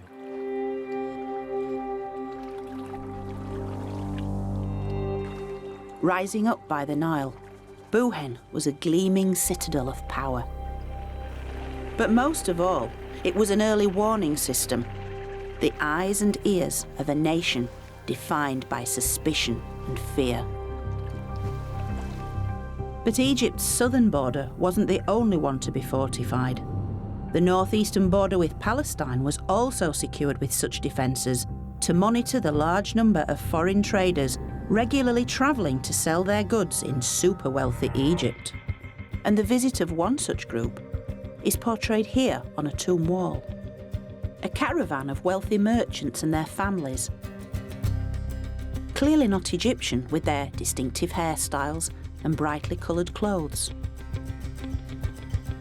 Known as the Amu people, they traded in such goods as the black lead ore, vital for Egypt's production of eye makeup. And their distinctive pottery has been found across the Nile Delta, where many of them settled to live and work among the Egyptians. But within a century, some of these Amu had infiltrated high office and eventually took over Egypt itself. Now, these nomadic Amu people who came in and out of Egypt on a regular basis to trade are portrayed here in this wonderful tomb scene. And yet the most important part of the entire scenario are 3 small hieroglyphs right in the middle. They reveal one of the other terms the Egyptians used to name the Amu. It's basically a crook, a sceptre, and that's written with 2 symbols, and that's pronounced Heka. It means ruler. And then the third of the 3 symbols is kind of undulating uplands, which means desert or hill country. Basically, the Egyptians used this symbol to denote a foreign land. So you put these signs together, ruler of foreign lands. And this really is the clue to what happened next, because these Amu of Palestinian origin eventually became the Hyksos. The Heka Hassut are the Hyksos, and they ruled Egypt from the north between 1650 and 1550 BC. But as tension between the foreign rulers and their Egyptian subjects gradually escalated, Egypt entered a second dark age. The Hyksos made an alliance with the Nubians to the south, and the Egyptians found themselves trapped between two enemies. Although we know little of this difficult time, some fascinating texts do survive. Perhaps the most compelling are the words of a royal letter sent by the Hyksos king south to Thebes. Its message would prove so explosive that it galvanised the Thebans to once more regain control of their land. Now, this letter was either a colossal diplomatic faux pas or simply downright rudeness, and it involved the Egyptian goddess Taweret, the pugnacious, blade-wielding hippo. Taweret may have been a protective deity, but she was also a ferocious creature, with features borrowed from the hippo and the crocodile, animals the Egyptians feared.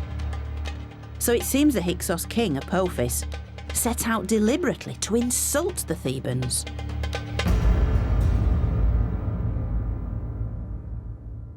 Now, the letter takes the form of a complaint in which Apophis is basically complaining that the bellowing of the sacred hippos in Thebes is keeping him awake at night. Expel the hippopotami from the lake. They do not allow me to sleep day or night because their noise is in my ear. Now, many have taken this to be a rather eccentric comment, but I think it actually alludes to the powerful women of Thebes. It seems that Apophis is actually comparing the wife of the Theban leader with the feisty hippo goddess herself. And soon, it will be the Thebans who would decide that the Hyksos had had their day. They had to go. And soon this war of words had escalated into armed conflict between the two powers.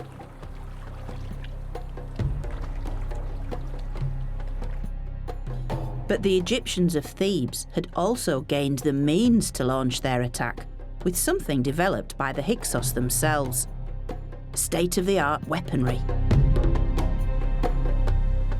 In particular, a new kind of bow, known today as the composite bow. It would revolutionise Egyptian warfare. Wasn't it a lovely shape? It's a beautiful thing. This may look like a bow made of solid wood, similar to those the Egyptians had always used. But the secret of the composite bow is all down to the elements within. It's composite because it's made out of different materials all joined together. So there's a wooden core forming the centre of the bow, but inside the curve, on the belly of the bow, is horn glued onto the wood, which forms a really powerful spring. So the cow horn will go there? Yeah, that's right, on the inside of the curve. And then on the outside of the curve, an even more unpromising material, sinew, which looks like something the cat would enjoy. And then it's all covered over with birch bark to protect the glue from the elements. Before the Hyksos occupation, the Egyptians had shot arrows from bows carved from solid wood. They were quite large, unwieldy, and only effective at fairly close range. But in the composite bow, animal horn added flexibility, and the sinew, strength. It's a clever combination of ingredients, isn't it? Making it the ultimate in ancient archery. It just asks you to do that, doesn't it? It does. It's fabulous. There's a real sense of power behind this, isn't there? It's a beautiful thing. Let me show you. So this is why it's such a game changer, really, because it's a bow that you can use. It's quite short, you can use it in a chariot, and yet... Whoa, that was brilliant! Well done. The composite bow was easier to handle and shot faster arrows with much greater accuracy. The Egyptians had little choice but to adapt or remain an occupied nation. So by copying the new military technology, they were eventually able to push the Hyksos out of Egypt, all the way back to Palestine. securing Egypt's northern frontier once again.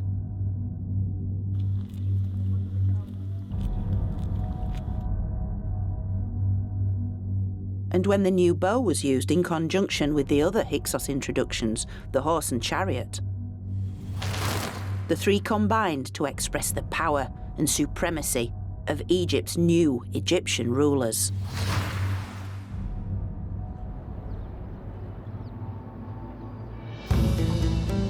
This marked the start of the New Kingdom, which began when the powerful Theban leaders took the throne. This dramatic rebirth in royal power was mirrored by the rise of Thebes' local god, Amun, based at his cult centre, the Temple of Karnak. And it would be Amun who now protected Egypt and its kings. Yet thanks to the Hyksos legacy, these were a new kind of king. And it's on this temple's walls we can clearly see the effect of the Hyksos occupation. For as Pharaoh smites his enemies, this is Egypt reborn, a fully armed, fully charged superpower whose kings, shown on a monumental scale, are superheroes.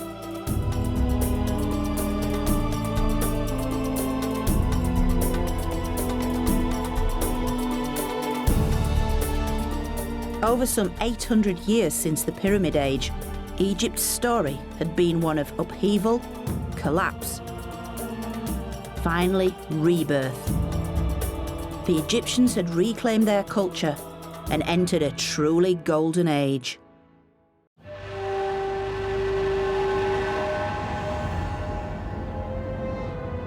Hundreds of tons of stone to portray a mighty pharaoh. Colossal testament to Egypt's golden age.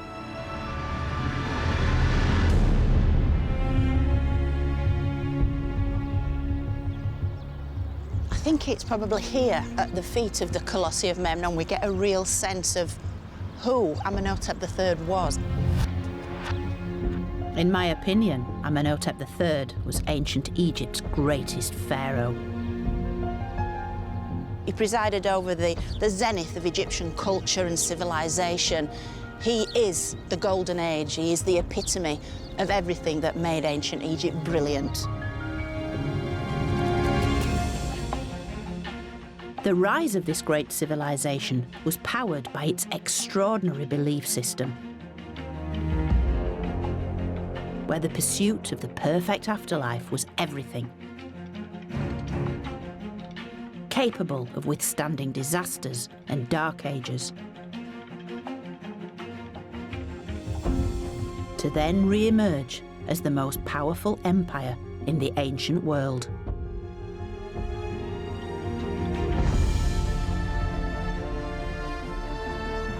In this episode, I'm going to enter what I regard as Egypt's greatest era, the New Kingdom. Whoa. What an amazing chamber. A time of luxury, grand designs, and unparalleled splendour. Isn't this absolutely beautiful? But like all good things, it couldn't last forever. Egypt's powerful religion would prove to be its greatest weakness. And I'll discover how the priests became so rich, their power struggle with the crown destroyed the very unity of Egypt. It was this very conflict that would transform this golden age into one of decadence and corruption, and would eventually tear Egypt apart. And by looking again at Egypt's greatest superstars, I'm going to investigate what really happened during the glittering New Kingdom. Welcome to my story of ancient Egypt.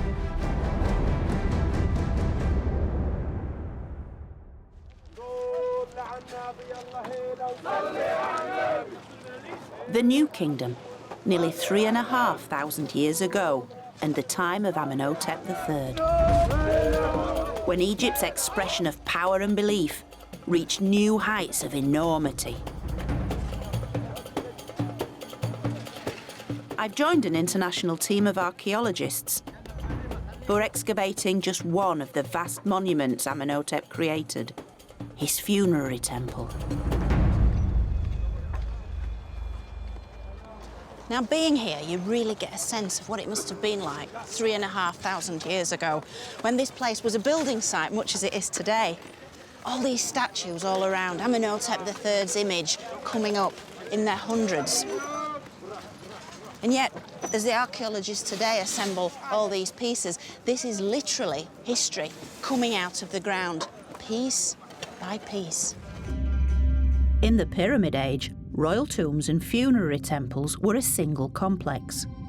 But 1,300 years later, the two were built separately, reflecting a new era of opulence epitomising the greatest dynasty of all, the 18th, the time of Amenhotep III.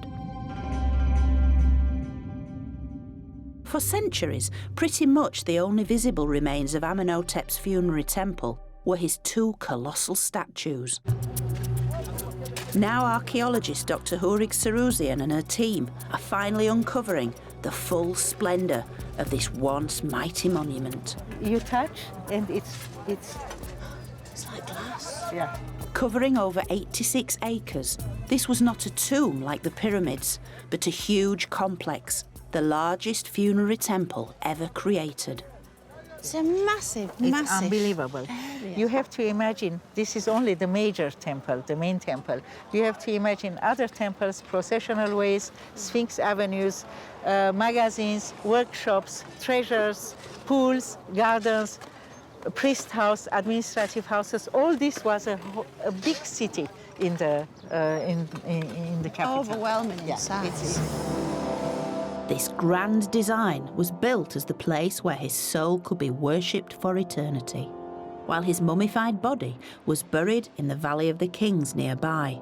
But during his lifetime, inside the temple, a permanent priesthood was employed, all ruled over by the pharaoh. Amenhotep's massive statues flanked the temple's main entrance. Beyond them lay a second pair, and then a third. Amenhotep's image repeated throughout the temple complex.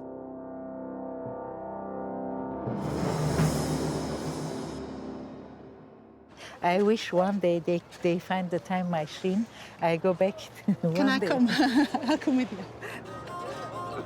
We may not have a time machine, but 15 years of work have begun to reveal some of the temple's former glories. Normally these would have been metres up in the air, but to actually engage, it's so very tactile, so very intimate, holding hands with the pharaoh. This colossus from the temple's second gateway is flanked by one of the best preserved statues of Amenhotep's principal consort, Queen Ti, his great royal wife. Here standing, and by miracle having been saved by all the catastrophes which struck this temple. So he's protected her for centuries, really, hasn't he? Carved to be no bigger than Amenhotep's lower leg, Queen Ti's size served to exaggerate the pharaoh's superhuman status.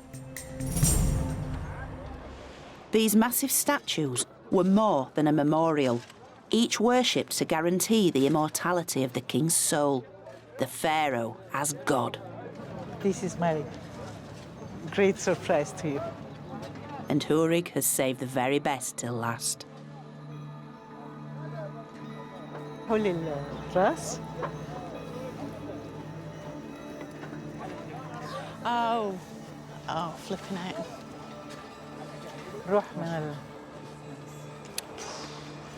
It's Amenhotep's head at 3 meters tall, carved from the finest white alabaster. Oh, don't know what to say. Over the years, I've seen many of his portraits, but rarely one as stunning as this. Look at it, look at his nose. Yeah. This is an absolutely amazing portrait, sculpted face of Amenhotep himself. Never seen anything like it. With hundreds of statues like this, Amenhotep was multiplying the image of himself as Egypt's most powerful god, bringing light and life to the world.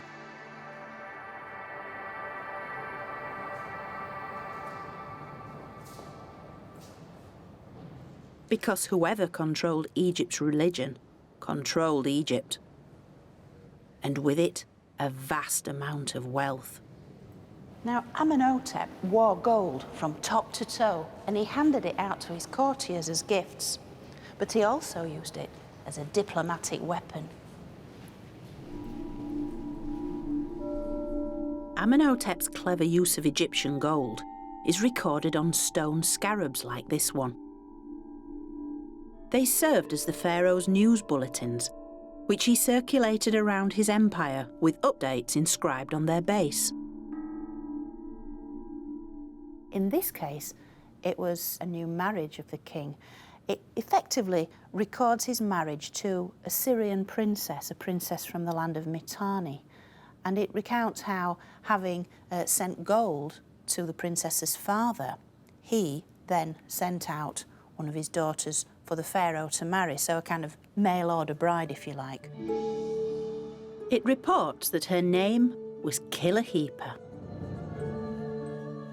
and that she arrived from Mitanni in Syria, with no fewer than 317 ladies-in-waiting. Clearly impressed, Amenhotep added the comment, "It's a marvel."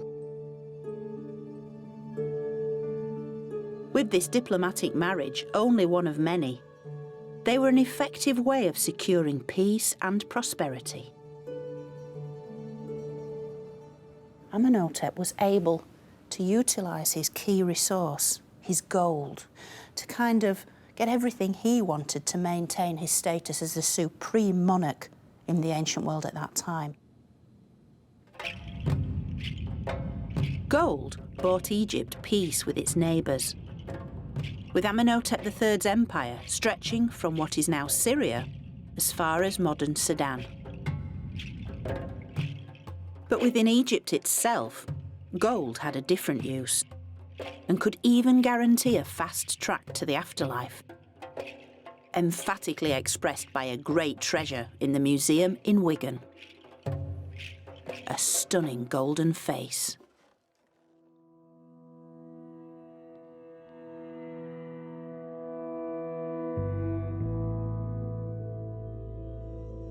Originally part of a woman's coffin, her lifelike features were preserved to allow her soul to recognise her in the afterlife.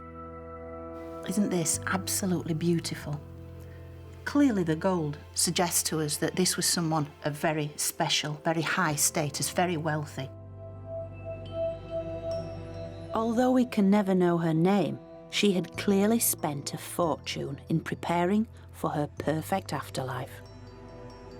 Covered in gold leaf, she stares out at us with eyes of alabaster and black obsidian.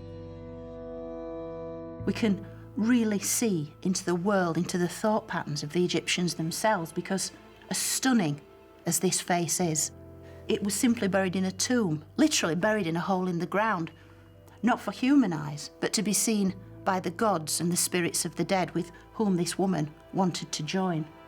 And that's why her skin is gold, because the gods had golden skin, and she wanted to be recognised by them as one of their own, taken into their eternal care.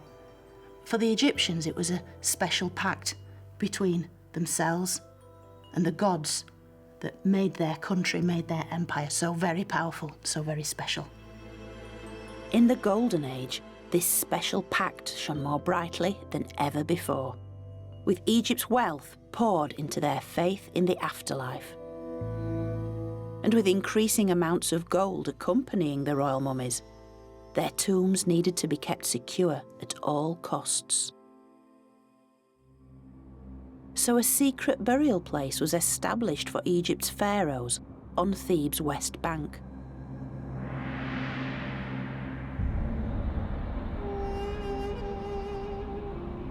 The Valley of the Kings.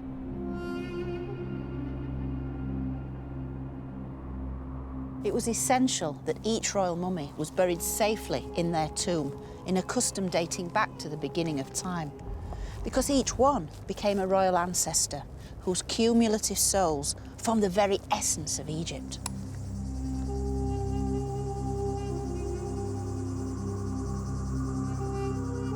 The royal tombs had been desecrated once before, breaking Egypt's spiritual link to its ancestors. So to prevent this happening again, the pharaohs of the New Kingdom chose burial deep in this remote valley, where they could lie undisturbed in rock-cut tombs. And this became Egypt's most sacred place.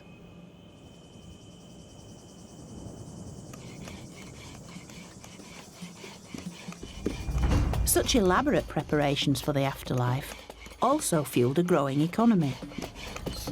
And just as in the Pyramid Age, the industry of death shaped the lives of many ordinary Egyptians.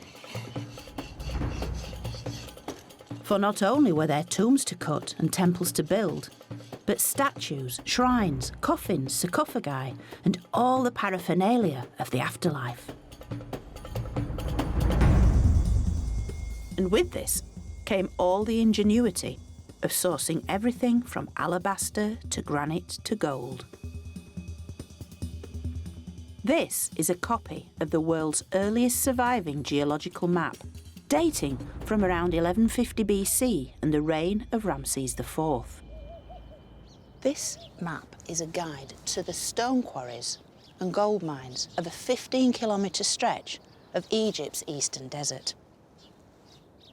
It's almost as detailed as a modern geological map, with different colours for the different rock types. So, over here, these large areas of black are the sedimentary rocks. Back here, where it turns pink, these are the igneous rocks like granite. Other little features include areas of gold mining, and then throughout you have this very subtle speckling, and these are the areas of gravel. Known to be very accurate, the map was made for one specific quarrying expedition. When 8,000 men were sent into a desert valley 130 kilometres from Thebes to mine stone for royal monuments.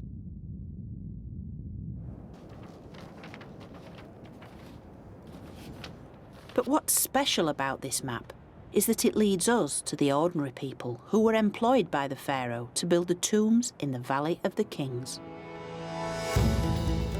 It was discovered by archaeologists at the workers' village of Deir el-Medina, a purpose-built settlement to house the tomb builders, architects, artists and scribes, together with their families.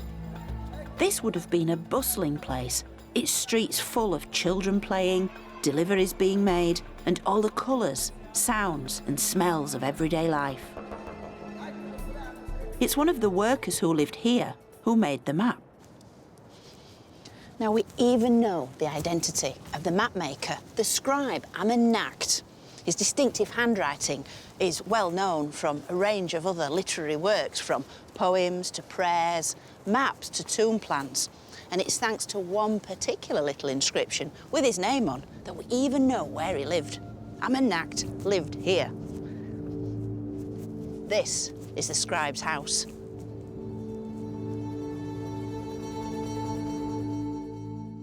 Amenhotep was one of the many skilled workers that rose through the ranks of society in the generations following the reign of Amenhotep III.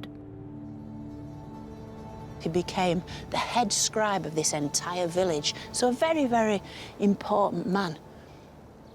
And yet it's a very sad tale as well, because as he gets older, we know that his eyesight started to fail, because a prayer of his has survived in which he makes this very personal address to the local goddess Meret Sega, who lived at the top of the mountain up there. And he's imploring the goddess. He's saying, "My eyesight is failing. I see darkness by day." And for a scribe, for a consummate draftsman like Amenhotep, how sad that would have been. Here, Amenhotep prays to Meret Sega, both of them symbolically portrayed without their eyes. It's hard not to resist this image that as he got older and more infirm, he would have gone up the steps to the flat roof, with failing eyesight, try to focus on the job in hand, trying to mix his paints, apply the lines and the words and so forth, and needing the full sun on a day like this just to get through the working day. But just like his predecessors who built the pyramids, Amenhotep would have felt a sense of greater purpose. We can imagine him and his neighbours in Deir el-Medina working towards a single aim, creating the royal tomb. The New Kingdom pharaohs had created a new image for themselves, elaborate building schemes requiring new towns full of workers, a strong economy supporting an ever grander vision, both for this world and the next.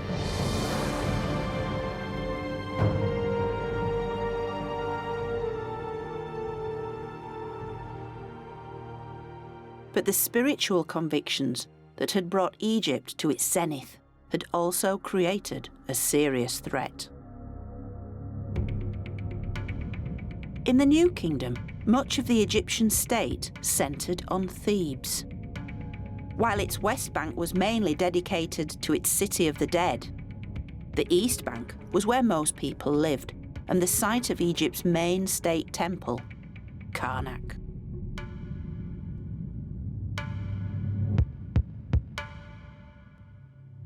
As Karnak was rapidly becoming the largest religious complex of the ancient world, its influence grew exponentially. And likewise, the power of its priests. To get a real sense of what's going on, we need to go behind the scenes.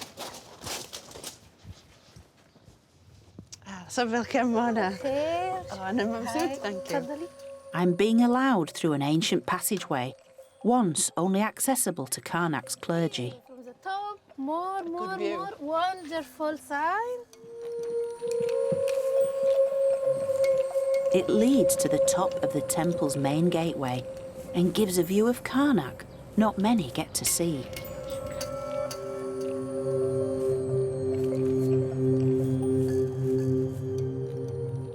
Just look at that. You could fit Notre Dame and St. Paul's cathedrals in here and still have acres to spare. It is immense. Within Karnak, a series of chapels, shrines and sacred precincts covered a total area of more than 250 acres.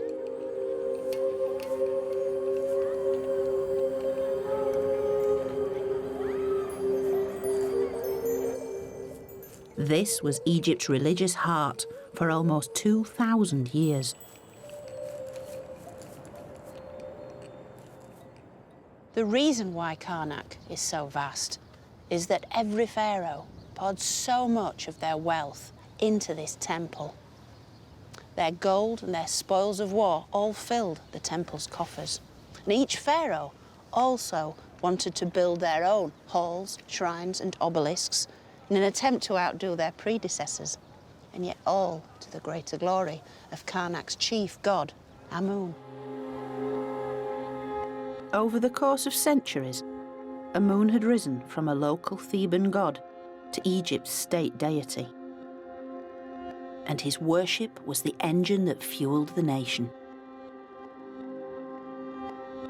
So every pharaoh had to keep Amun content, offering him their wealth and tending to his every need. And this privilege fell to Karnak's high priest and was performed in the temple's inner sanctum. Secret ceremonies at which the only others permitted were the royals. Here we are, in the very heart of Karnak Temple. This is where the god lived. The god himself lived inside his sacred statue. The original wouldn't have been much bigger than this, would have been solid gold. It would have lived inside a little golden shrine, sealed by a pair of small doors. Each morning, the high priest would come in. He would awaken the god's spirit He would greet him, he would wash him, anoint him with perfume, apply his eye makeup, and then dress him in various linen outfits, apply the small pieces of jewellery to the god's statue, and then the god would proceed to enjoy his day. Amun received daily meals of the finest foods, roast meats, bread, fruit and vegetables, accompanied by wine and beer. Clouds of incense would drive away evil forces, and musicians and dancers entertained him. And by keeping their most important deity content, it was believed that Amun would in turn make the Nile flood each year, make the sun rise each morning, and maintain Egypt's supreme status.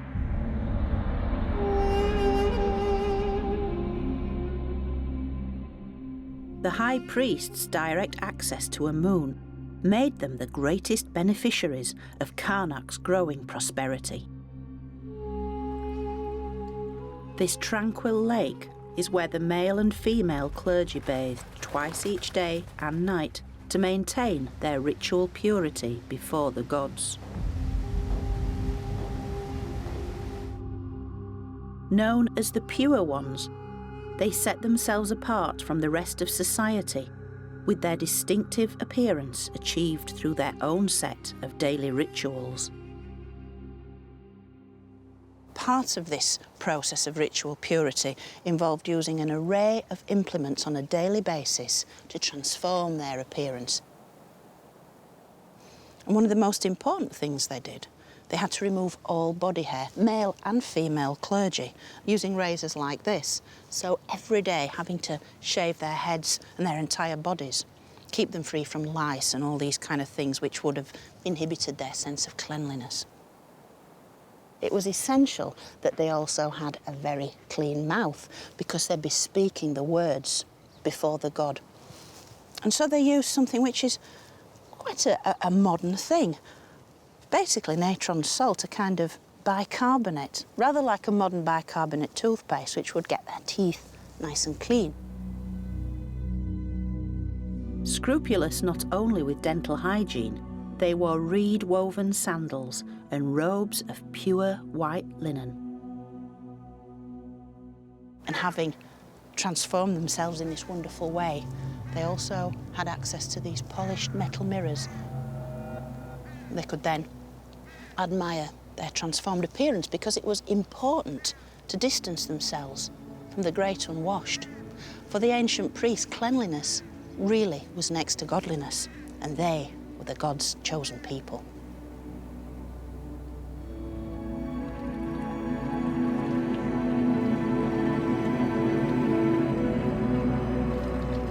As the wealth and power of Karnak's priests grew, their authority over Egypt began to rival that of the king. Karnak's priests had far-reaching influence, active not only by day, but also by night. One of these priests was called Nakt.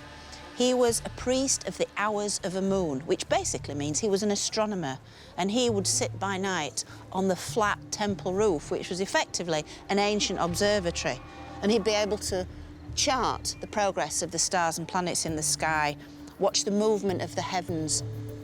And by doing so, the priests of Egypt were able to work out when to celebrate specific events. But of course, what this meant is that Karnak never closed. It was a 24-hour-a-day concern. It meant the priests were always there. It meant the priests were always watching.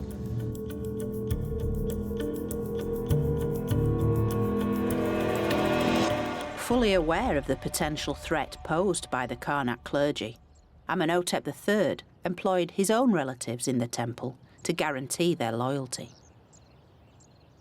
But such subtle means of control were about to evaporate. Enter a new pharaoh, Akhenaten. Son and heir of Amenhotep. But unlike his father, Akhenaten was no diplomat. His zealous ambitions would soon plunge Egypt into an age of political and religious extremism. Early in his reign, Akhenaten found a swift way to stamp his authority on the priests by building a controversial new temple complex at Karnak. Now, what we're looking at here is something very, very unusual. It's part of a wall from Karnak Temple, but not the traditional part of Karnak Temple. It's a section that was built a little way beyond, and it was a new revolutionary building. It wasn't built like the old-style Karnak in huge, big, monolithic blocks of stone, but these small, easier-to-handle blocks, which meant, of course, it could almost spring up overnight. But most shocking of all were the images that this new temple portrayed. Akhenaten had begun to dismantle Egypt's traditional religion and replace its many deities with a single god. If you look very carefully, the images are very different to what went before. Amun is nowhere present. The god of Karnak himself isn't represented in his own temple because the god shown here is a form of the sun god called the Aten. And you can see the multiple rays coming down, ending in human hands, giving their blessings to the main figure here. And it isn't the high priest of Amun. Pharaoh's priests were no longer in control at Karnak. And Amun himself was now replaced by the Aten sun god. In fact, life in Egypt was turned on its head. And whereas previously courtiers would bow very low before their monarch, now times had changed. These people have their faces in the dirt before Pharaoh. They're lying prostrate before him. This marked the beginning of a new age.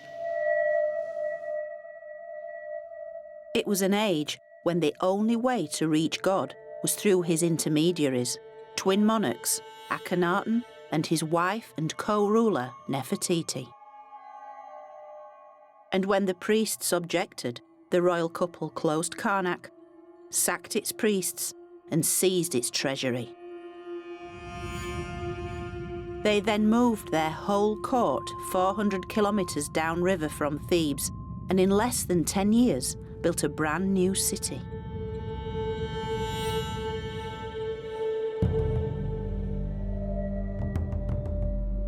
Known today as Amarna, its palaces, temples and tombs were filled with images of the Aten, the sun disk god.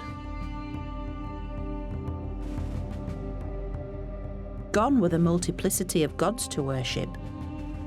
Now it was the sun that was celebrated each day with hymns, prayers and offerings presented on a truly lavish scale.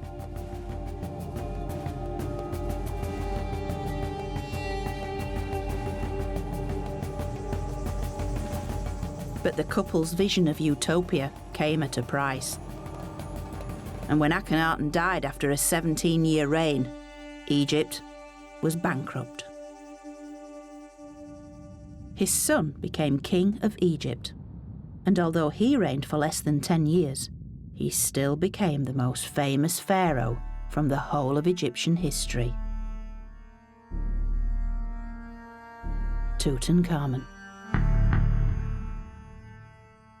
His treasure, discovered by Howard Carter in 1922, was the most famous archaeological find of all time. Tutankhamun's mask is the epitome of ancient Egypt. So very familiar, yet, like so many of his treasures, holding a long-standing secret.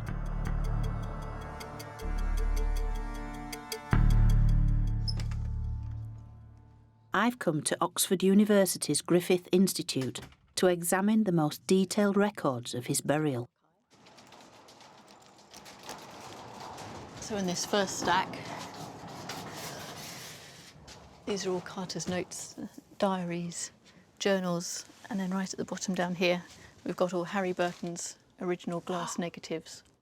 Captured on delicate glass slides, these are the original negatives taken by Howard Carter's photographer at every stage of the 10-year excavation. So this shows the very first view they had of the mummy. They reveal Tutankhamun's burial in a way not usually seen, for this is the linen shroud over his third innermost coffin. This is as if the embalmers have just finished. The family have laid their wreaths and floral tributes before the lid finally went on. What a privilege to actually see this in black and white. Wow. That's pretty profound, isn't it?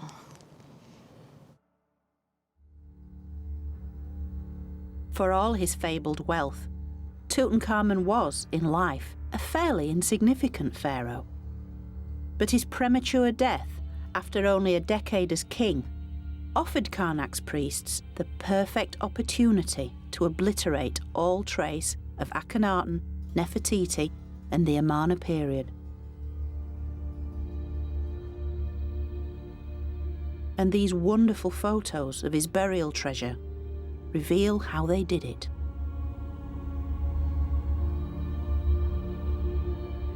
On his famous golden throne, Tutankhamun and his wife, Akhenaten, are depicted together. But all is not what it seems, as recent research has discovered. If we look at the back of the Queen's head, where her wig originally was, it's been slightly cut down there. The same with Tutankhamun's crown. A new crown has been added here. So it's little things like this, because headgear, regalia, was crucial in identifying these royal individuals. By altering the images, the throne had been customised for Tutankhamun. But the biggest giveaway as to whom this once belonged is in the deity that looms large above the king and queen. So although Amun is also named on this throne, it's the art and sun disk that does take centre stage and really does cement this piece as a royal throne from the Amarna age. So it seems that the two figures once believed to be Tutankhamun and his wife were originally Akhenaten and Nefertiti. Another clue comes from the most famous artefact from ancient history, the golden mask of Tutankhamun. Or is it? Recent research has zoned in on one long overlooked feature, and that is the decidedly pierced ears, because it's been suggested that this mask was originally made for someone else. The research suggests that Tutankhamun wouldn't have worn earrings beyond childhood, so by the age of 20, when he died, he would not have been portrayed with pierced ears. This mask was not made for an adult male pharaoh. Indeed, when the gold has been compared, the face is made of completely different gold to the rest. Evidence of soldering is clearly visible on the mask. It now seems as if Tutankhamun's own face was effectively grafted on to the mask of a previous ruler who had pierced ears for earrings, a previous ruler who may well have been a woman, who may well have been Nefertiti.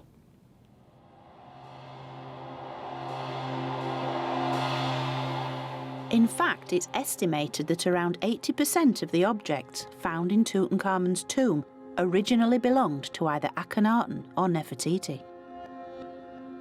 And with all of it dumped together like this, it was a kind of spiritual decluttering. As far as the priests were concerned, all this was tainted gold, and so the burial of Tutankhamun was the perfect opportunity to bury the unwanted past forever.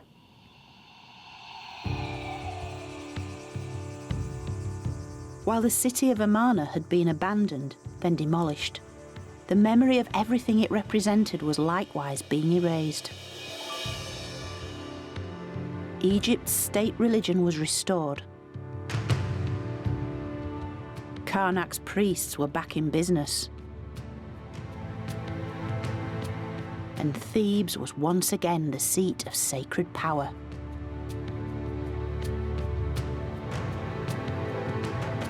And now the next dynasty of the new kingdom was in control.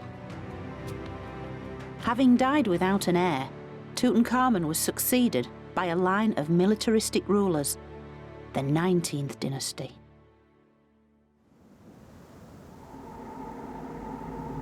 With no direct royal ancestry, the new dynasty needed to reconnect with Egypt's illustrious past. So it reinstated traditional beliefs in a renaissance led by one of its most influential rulers, Seti I. His tomb in the Valley of the Kings is the largest pharaoh's tomb ever created here. Currently closed to the public, I've been given special permission to explore this labyrinthine treasure. The tomb's inviting us down, further down into the underworld, and it's just drawing us into the darkness. It's a really, really deep tomb, this. It's 174 metres of corridors and chambers, all chiselled out by hand, and covered from floor to ceiling in some truly spectacular scenes. Whoa, what an amazing chamber. Absolutely filled with little gold and twinkly stars. But the walls of Seti's tomb carry a clear message, demonstrating the return of Egypt's traditional deities in full force. And here we see him, Seti, with the gods.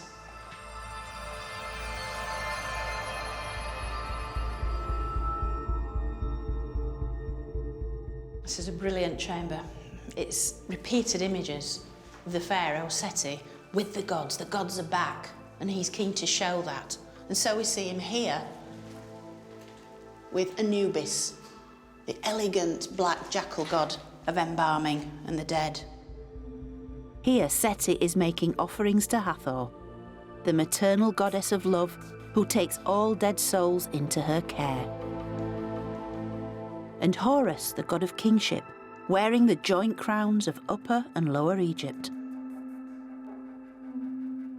Then Seti makes the strongest connection with Egypt's past in the portrayal of the ultimate deity in the tomb, Osiris, god of the underworld.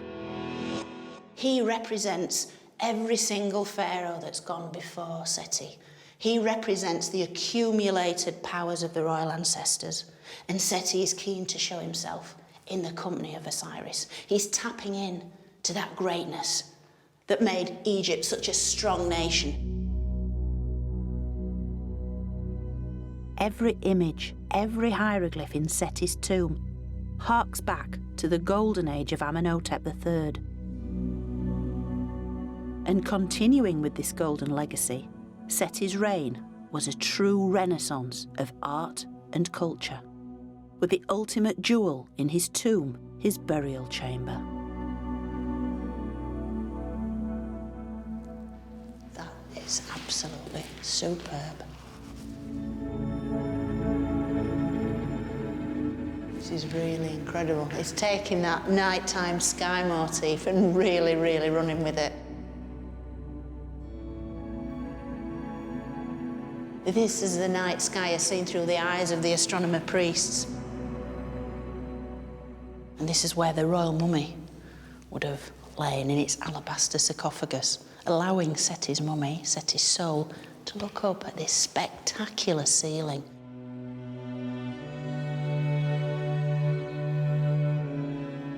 Egypt's traditional belief system is here, writ large, covering every surface.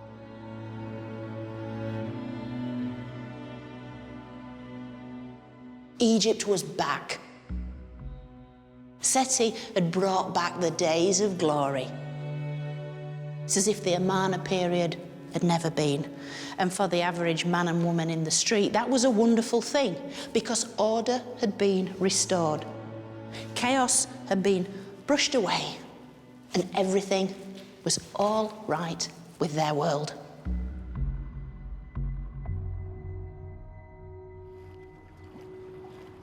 The golden age had been restored.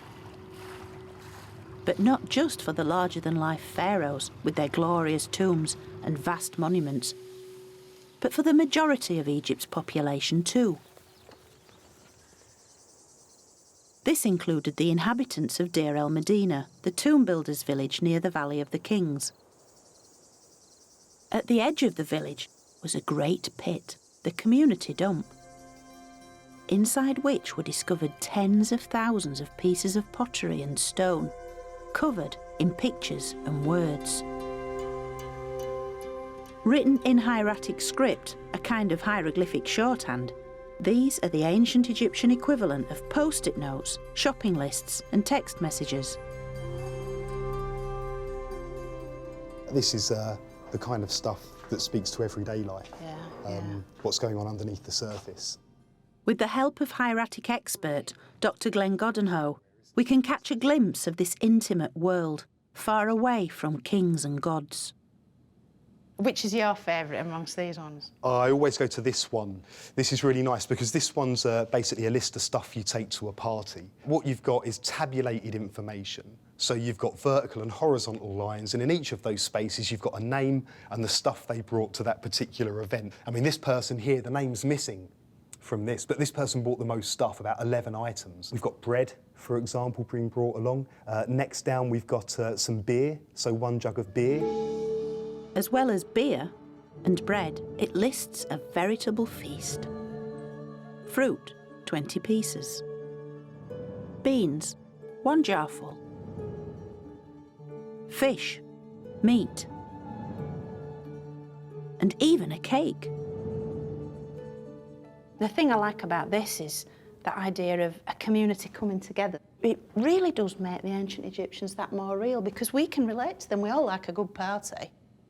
But of course, life isn't always a party, and people fall on hard times.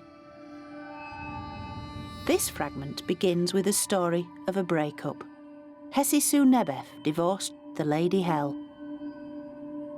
And then it goes on to record a heartwarming story of support from its anonymous author. He seems to have wanted to look after this Lady Hell. And so the text goes on, and it says that the author of this spent 3 years giving 1 measure of emmer wheat to Hell every month.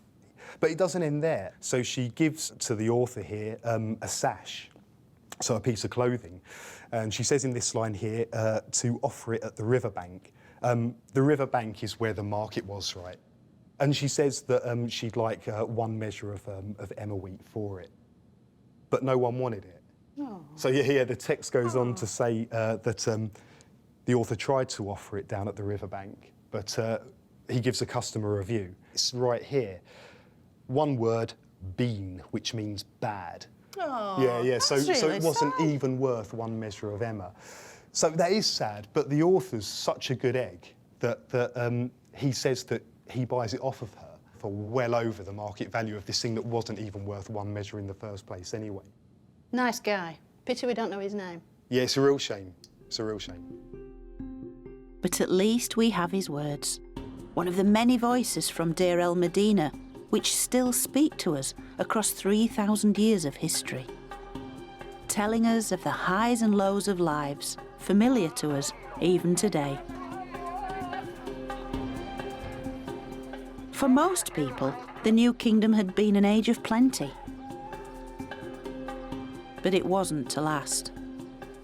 The golden era of wealthy pharaohs was becoming ever more superficial.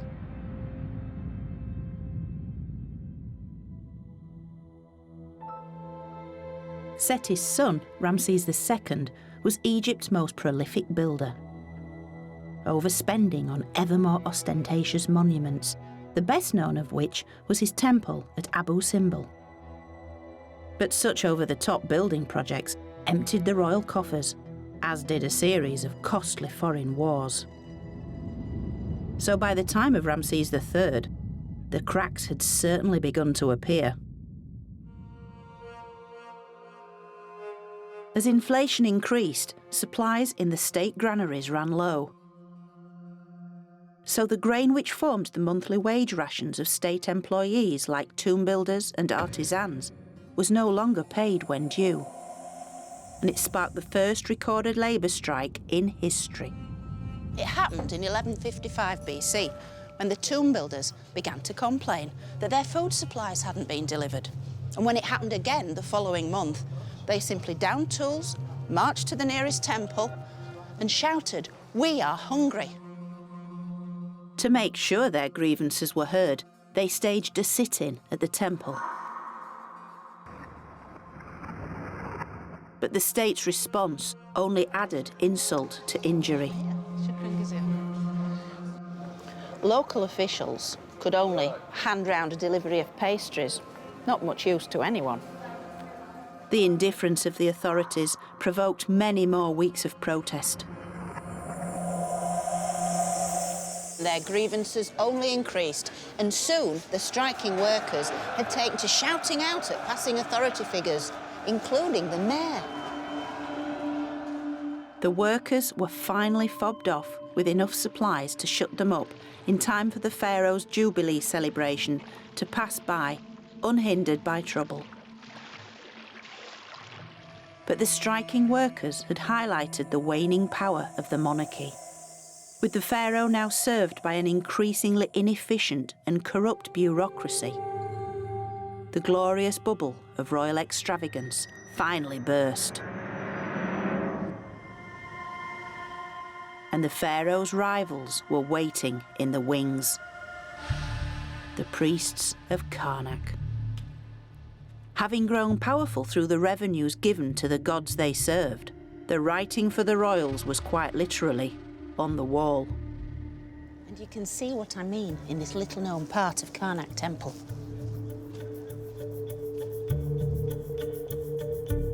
Where the high priest is making a very bold statement, but only if you know how to read the footnotes. Now this is a fascinating scene. We have the Pharaoh, Ramses IX, and he's facing his high priest shown here. But there's something extraordinary about this scene, because for the first time, the Pharaoh and the priest are shown on exactly the same scale. They are the same height. That's why the priest is looking so pleased. He has his arms raised as if in triumph, because these guys are so clever. They've actually got the Pharaoh standing on a box. So he's a fraction higher, and yet in reality, they're the same height. This really shows that the priests are in power. They're basically saying to the king, we are the same size as you. Therefore, we are as important as you are.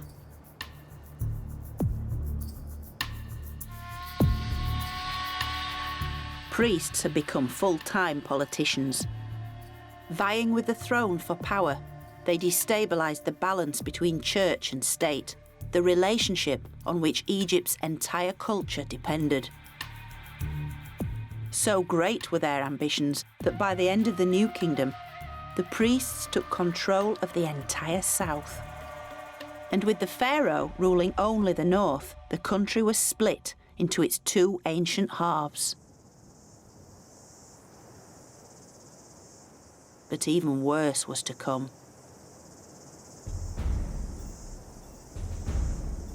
It's at Medinet Habu, Ramses III's funerary temple, that we can find out just how little interest these politician priests now had in the royal afterlife.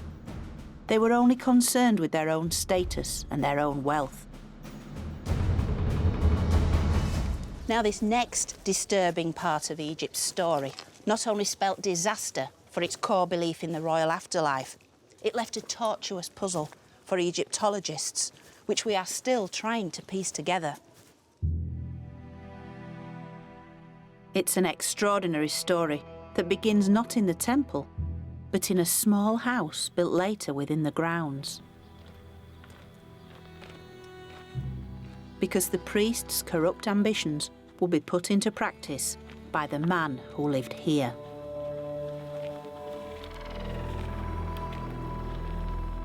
His name was Tutankhamun, and as necropolis scribe, he worked in the nearby Valley of the Kings. This is the man himself, Tutankhamun, with his shaven head, his starched kilt, and his arms raised in prayer. He's praying to the great god of Thebes, Amun himself. Although Tutankhamun's story doesn't quite live up to this image of piety, because it was here that he received a letter of instruction from his boss, the High Priest of Karnak. This is a copy of that letter, and its contents are mind-blowing because the High Priest is telling Tutankhamun, go and perform for me a task on which you've never before embarked. Uncover a tomb among the ancient tombs and preserve its sealed door until I return. And although this language is quite euphemistic and cryptic, both the sender and recipient knew exactly what it meant, and it would have a profound impact on Egypt. Tutankhamun had been promoted. His new title was Opener of the Gates of the Necropolis. So he and his men set out for the Valley of the Kings, taking with them tools and bundles of linen.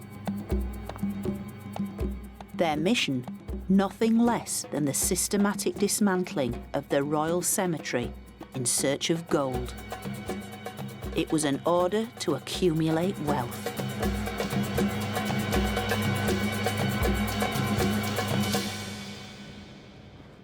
Tomb robbing itself was nothing new in ancient Egypt. But what's different about this looting is that it's an order from the ruler of Upper Egypt, the High Priest himself.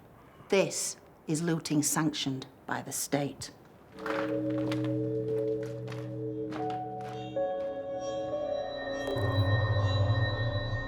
Knowing the secret location of the royal tombs, Tutankhamun began what was euphemistically referred to as restoration work.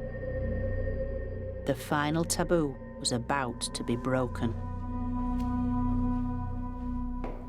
So, Tutankhamun and his men set to work. They break open the seal of every royal tomb. They move the lid of the sarcophagus, take out the royal mummy in its nest of gold coffins, and proceed to unwrap each one. Next, they strip them of anything of value: gold masks, jewellery, and amulets, all taken for the temple treasury.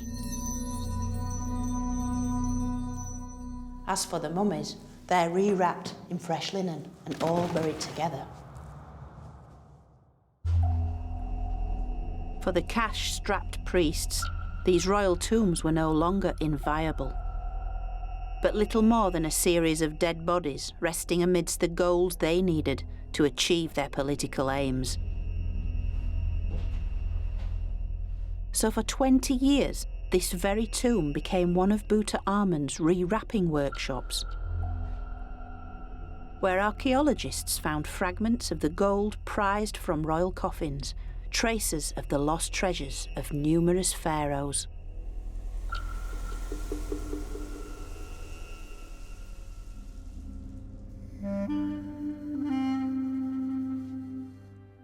And Tutankhamun's handwriting was discovered on the rewrapped mummy of Ramses III.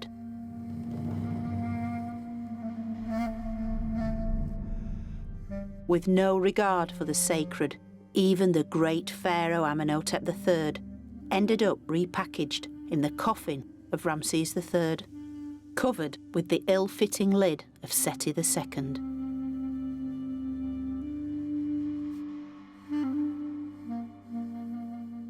Only one tomb, hidden by rubble, escaped the wholesale plunder.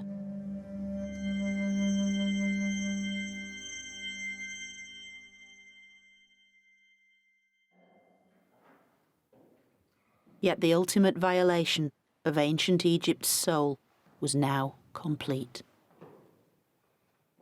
Clearly, the priest-kings of Karnak had got what they'd always wanted: absolute power.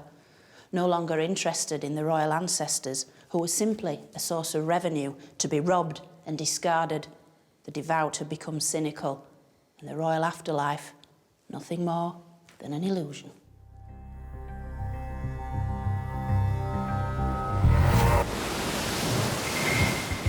From now on, Egypt's story would be written by invaders from far beyond the valley of the Nile.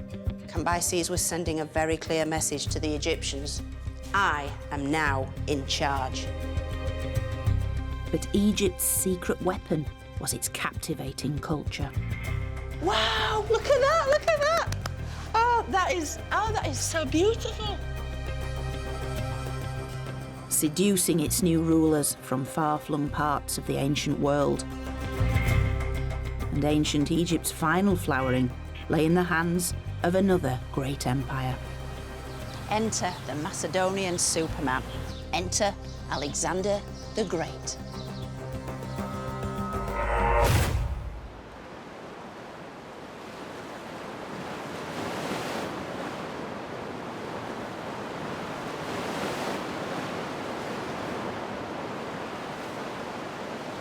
This is about as far north in Egypt as it's possible to get, because out there is the Mediterranean. To my west is Libya, to my east, Palestine and Arabia, while Egypt itself lies down there to the south, 1,000 kilometres of desert cut right through the centre by the mighty River Nile. And at its top lies this, the great port city of Alexandria. It was ancient Egypt's last and most influential capital.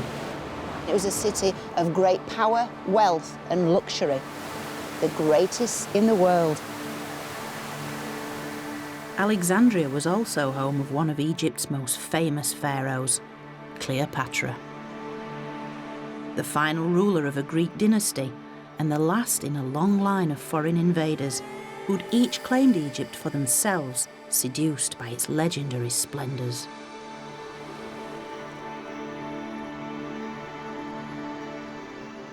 By now, the pyramids were already thousands of years old. They were the beginning of a seemingly indestructible core belief that had survived chaos, famine and war. It's as if they'd been picked clean.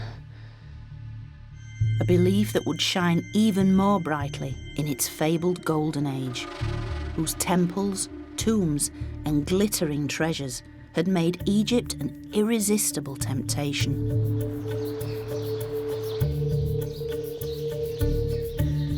As jealous foreign rulers eyed a weakened Egypt, how could it survive successive waves of foreign attack? But Egypt had a secret weapon, a culture so strong and deep-rooted that it seduced and then absorbed all who would claim it as their own. Welcome to my story of ancient Egypt.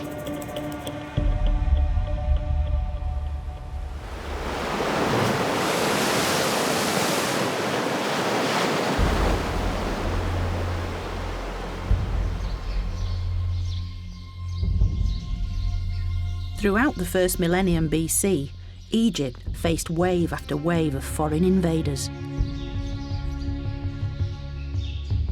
But in the face of such a strong and long-lived culture, all who would try to take over Egypt would themselves be taken over.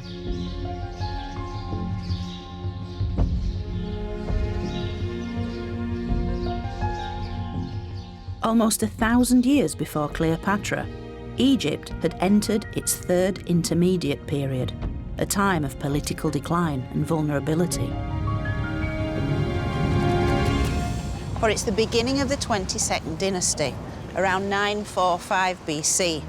The priests are in charge of the south, but in the north, the vultures have started to circle, waiting for their chance to swoop, as a group of Libyan generals seize power to rule as pharaohs of a divided land.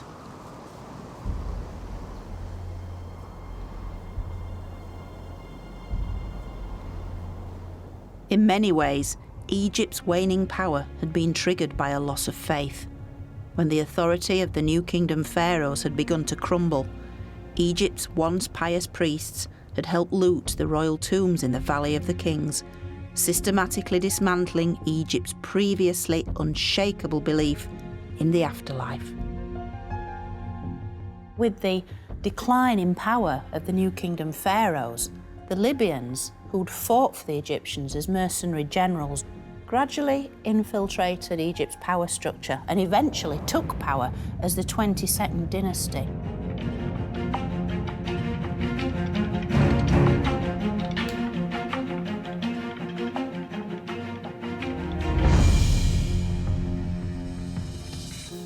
first king of the 22nd dynasty, Sheshonq, had a number of sons who helped him keep control of Egypt, one of whom was called Nimlot, and these are the bracelets of Prince Nimlot.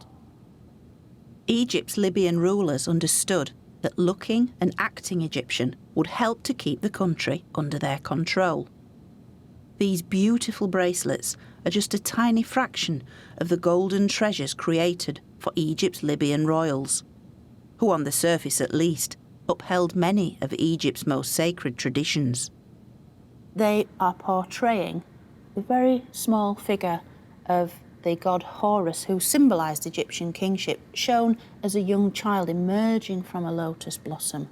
And on either side is protected by the rearing cobras, the royal uraeus symbol. Yet in some ways, these images are simply window dressing, lip service to ancient Egyptian traditions in order to claim a greater prize. For the Libyans had organised nothing less than the state-sponsored plundering of Egypt's royal tombs. They were so transfixed by the wealth, by the gold, by the bling of ancient Egypt. They wanted it for themselves, and over their several centuries' rule, while they appeared to look like pharaohs and to rule as pharaohs, Egypt never feels to have been a cohesive, united kingdom. They weren't Egyptians at heart, and that's really what mattered. In many ways, Libyan rule was destined to fail, because even if they were militarily superior, their adoption of Egyptian culture was at best superficial and was insufficient to unite the country. In the north, the squabbling Libyan elite fought amongst themselves, while in the south, the Egyptian priesthood, including yet more Libyan princes, still clung to power. A fragmented Egypt was easy pickings for any would-be invader. Egypt needed a regime that could reconnect with its most powerful asset, its history. And by 747 BC, that's what happened, when the Kushite rulers of Nubia made a direct spiritual connection with Egypt's glorious past. Now, the Kushites were Egypt's southern neighbours in Nubia. And from time immemorial, they and the Egyptians had kind of battled around the sort of southern border of Egypt. By the 8th century BC, however, the Kushites had the upper hand. They were fervent believers in Egypt's traditional gods, in some ways making them more Egyptian than the Egyptians.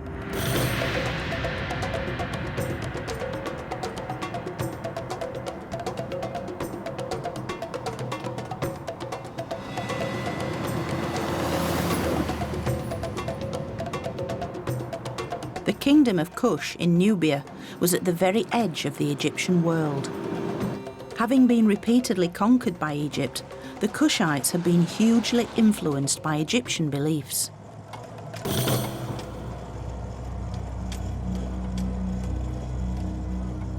Beliefs that centred on this great sandstone mountain, Jebel Barkal. For centuries, it had been regarded as the mythical mound of creation.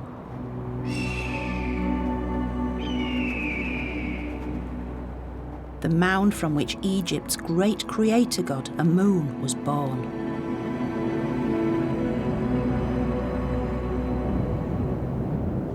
Here is the holy mountain. This is where the god lived in his primeval form. Dr. Tim Kendall has spent almost 30 years working at the site. Being at the southern limit of the empire, it was where the Nile began, where fertility began, and so it had to be the place where creation began. So this was they imagined this as the birthplace of the god Amun. And so this was the primeval Karnak. When the New Kingdom pharaohs had arrived here in 1500 BC, they built this temple and dedicated it to Amun and his wife, the goddess Mut. And when the Egyptians withdrew from Nubia some 400 years later, the native Kushites continued to honour the sacred mountain and Egypt's spiritual traditions. As the Kushite kings gained increasing military power, they also claimed Egypt for themselves. So when King Pi led a Kushite invasion of Egypt in 747 BC, he didn't plunder or destroy, but restored and rebuilt, and founded Egypt's 25th dynasty. The irony is that he's conquering Egypt to put everything right, I suppose. So it's all such a cycle of rebirth, regrowth, redevelopment, and the Kushite kings are really kind of tapping into that ancient power source and just sort of giving it back to the Egyptians. It's like starting time all over again and doing it right. So they had that same sense of history and continuity as the Egyptians. They are the natural successors of the 18th dynasty kings. Fueled by a genuine desire to make their own mark in Egypt's long story, the Kushites began to rebuild Egypt here in their Nubian heartland. King Pi expanded the existing temple of Amun at Jebel Barkal to balance the original Great Temple of Karnak in Egyptian Thebes. But while the Kushites had absorbed the culture of Egypt, they still had their roots here in Africa.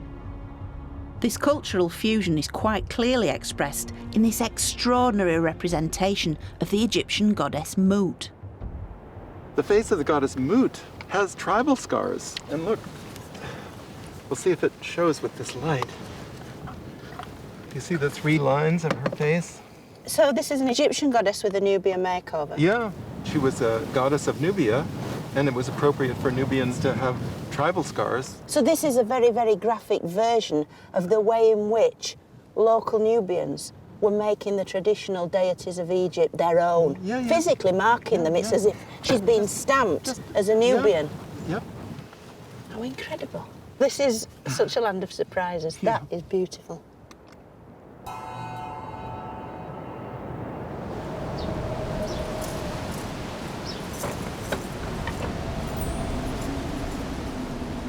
Yet this land of surprises has something else in store too. Gale force winds whip up the worst sandstorm in years. It's a powerful reminder that the ancients would also have had to deal with such dramatic natural phenomena.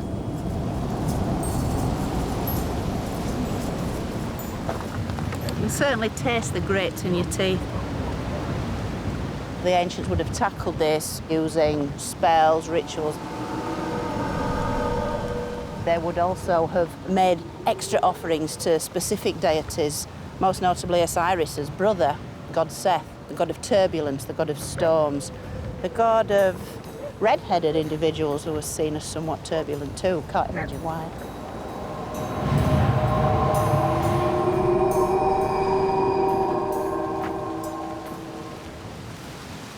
I'm seeking shelter in this shrine cut into the mountain by Pi's son Taharqa, which is currently undergoing major restoration by an Italian mission. It apparently reveals graphic evidence of Egypt's continuing powerful influence. Never been here before. I have no idea what's going on in here, so this will be as new to me as it is to you. Oh, flipping heck. It's a real privilege to see the time-blackened walls finally giving up their secrets. Wow, look at that, look at that. Oh, that is so beautiful. They're bringing out not just the golds, but the blues, these 2 colours, the bright blue of the sky and the Nile, and the gold, this sort of really powerful colour of the sun god. This is Taharqa, the Kushite's most powerful and important pharaoh. In classic Egyptian style, he's shown offering to the god Amun and his wife, the goddess Mut. It's raised relief. This is old school technique. This is skill. And they're all overlaid in this yellow gold. And you can even see the little scales on this corselet that Amun's wearing. Every detail's here. It's fabulous. It's like Christmas morning, this. This is just extraordinary. Just look for yourselves. Just look. Look at their faces. Look at their eyes. This wall truly exemplifies Egypt's ancient magic, as those who try to conquer it end up being seduced by it and then become a part of it. It's a sincere attempt by Taharqa to connect his kingship to the achievements of the pharaohs of Egypt's past, in particular to the rulers of the New Kingdom.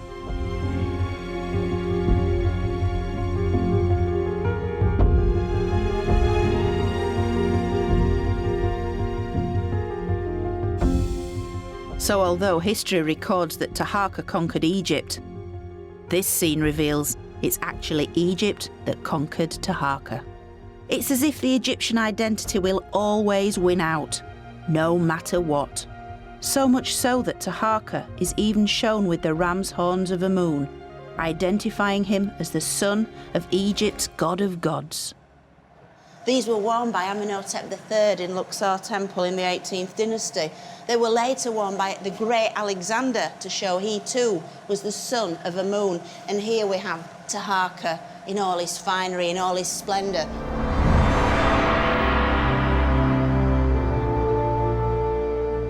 Who knew that they were here, hidden away in this special, special rock?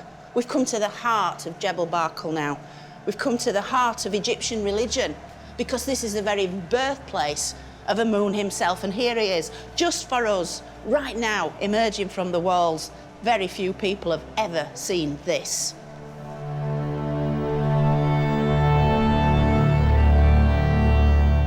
Here inside the temple, where only the most pious were allowed, Taharqa is shown in deference to Egypt's most powerful god.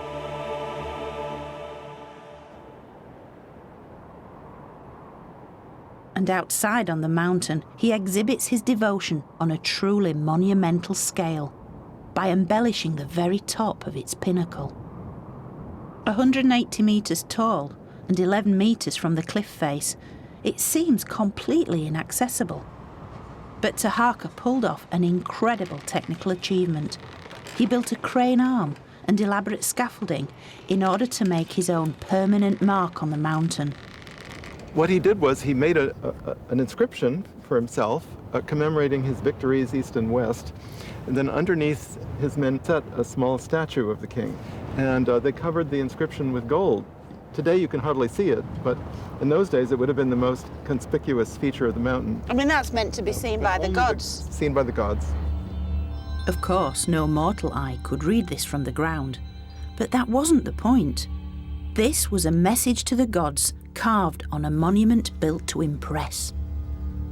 Completely covered in gold, it reflected the sun's rays, and it acted like a giant billboard as it telegraphed Taharqa's message for miles around. And this again harked back to Egypt's past, when previous pharaohs had placed gilded capstones on their pyramids and obelisks to harness the potent powers of the sun. Just to the east of Jebel Barkal lies the necropolis of Nuri, where the Kushite king's transformation into Egyptian pharaohs was finally completed. For the dynasty who'd invaded Egypt were now copying Egypt's ultimate symbol. And for the first time in over 1,000 years, the kings who ruled Egypt were buried in pyramids. When the kings made their capital at Memphis, they were living right across the river from the Great Pyramids. Taharqa spent most of his life there and was familiar with the Great Pyramids. And so when he died, he needed a pyramid of commensurate scale. And this, he sort of established this new type, and it was followed by all of his successors. The Kushites eventually built more pyramids here in their Nubian homeland than the Egyptians had built in Egypt. And just as at Giza, Taharqa's pyramid is precisely aligned to its environment.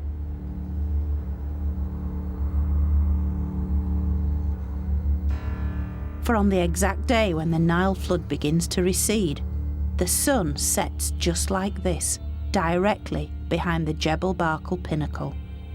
Yet only on this specific day, and only when viewed from the top of Taharqa's pyramid. That is totally impressive. Not just a skill, a feat of engineering, but such devotion to the gods. Gods, observing nature. Yeah. I mean, it would take a huge amount of observation to get the position just right, to get the day just right. Surrounded by these pyramids, the images of Amun and Mut and their monumental temples, it's easy to forget that the Kushites were actually a foreign power who'd taken Egypt by force. Yet it's almost as if Egypt was taunting its invaders. While you may try and dominate our land, our culture will ultimately dominate you. And as such, the Kushites left a legacy of renewal and resurrection. But like all Egypt's conquerors, the Kushites' moment in the sun was fleeting, for their 25th dynasty lasted but a century as a far more ruthless and ambitious power now invaded.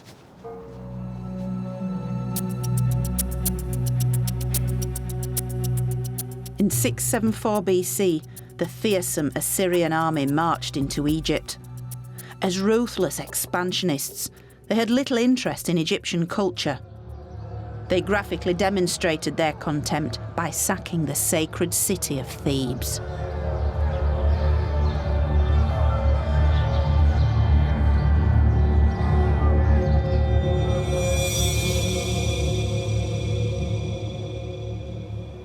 The Assyrians, unlike the Egyptians, are interested in expanding their empire and really taking over other parts of the world, and they do that by violence. This very un-Egyptian bronze helmet was discovered in Thebes. It is one of the very few objects that reveal the Assyrian takeover of Egypt.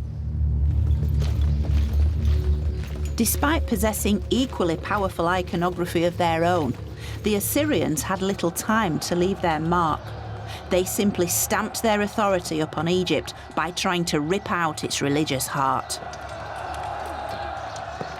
This holy complex, this really huge sacred space, had never been attacked in Egyptian history. And so for a mob to damage the temple, to damage statues perhaps, to damage precious things would really have been absolute anathema to the Egyptians. What's really striking is it's obviously not an Egyptian item, but the Egyptians didn't even wear helmets, did they? They relied on their thick hair, didn't they? Yeah. So for me, it really evokes a completely alien image. I mean, the Assyrians, war was their business, wasn't it?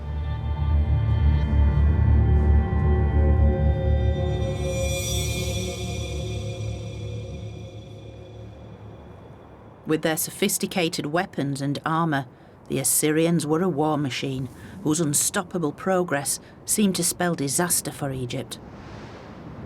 Yet after little more than 20 years, the Assyrians returned east to tackle problems at home, leaving vassals in charge of Egypt.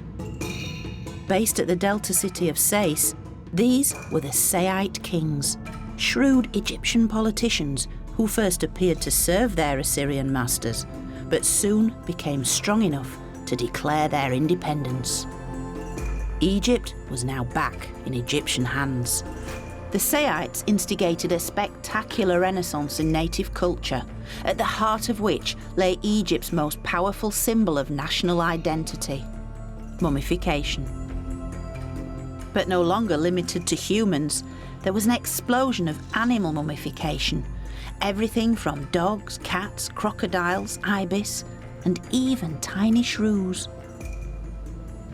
The ancient Egyptians had always mummified their dead, both human and animal. And with the Saites, we can almost see it as a way of the Saite kings trying to declare, we are Egypt, we are important, this is what makes us special. No one else in the ancient world could mummify like the Egyptians, and so they rolled it out a millionfold. With animals specifically bred for mummification and then sold as offerings at temples, the Saites had reinvigorated Egypt's oldest industry. Death was once again big business.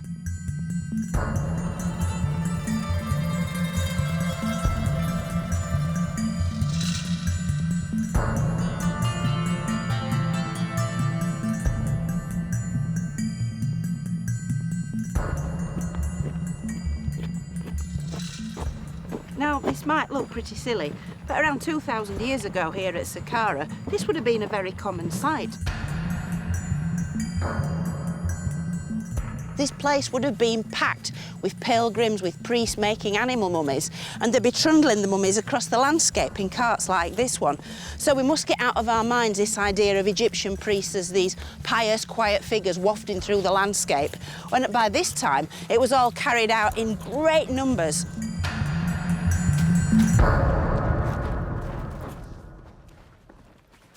And it was Egypt's endless ability to reinterpret its core beliefs that was the key to its longevity. For millennia, the Egyptians had believed that the pharaoh was a living god who embodied the soul of Egypt. When the king died, their soul lived on in their mummified body, which must be kept safe to guarantee the continuity of Egypt. So they'd always buried their rulers in the safety of pyramids or elaborate rock-cut tombs.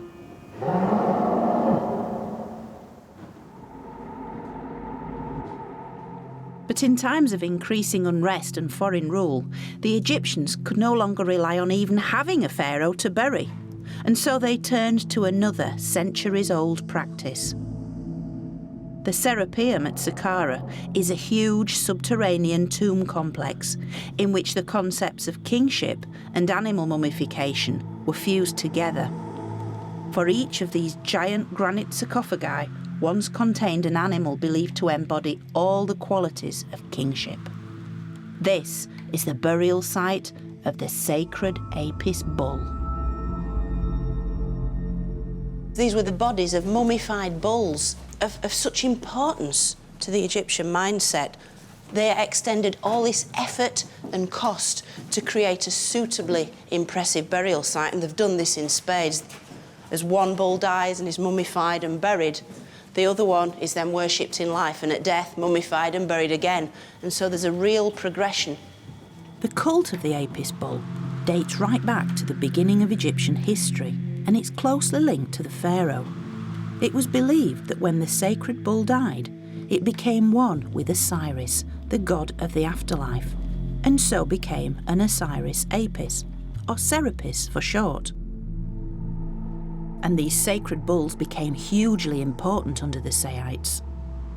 During times of foreign occupation, when Egypt was increasingly being ruled by pharaohs in absentia, be it in Persia or wherever else, for the Egyptians, they needed a physical presence, and the Apis bull provided this presence because they could see it with their own eyes. They could celebrate rituals in its company, and at death it would be mummified and then buried in the manner of pharaohs going back for millennia.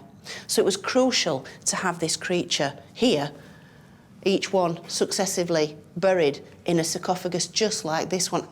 We're looking at some serious devotion to this sacred creature and everything it represented for Egypt. In many ways, the serapium is Egypt writ large, in which its core beliefs are taken to extremes. Being down here really makes you feel minuscule. You realise you're now walking amongst the gods. Words fail me, frankly, because of the enormity of it all, but that was the thing. That was the skill of the Egyptians. They batter you over the head with this idea of the colossal, the monumental, the spectacular. Yet the Egyptians' devotion to the Apis bull had left them vulnerable. By embodying the power of Egypt within a single living animal, they had created an easy target.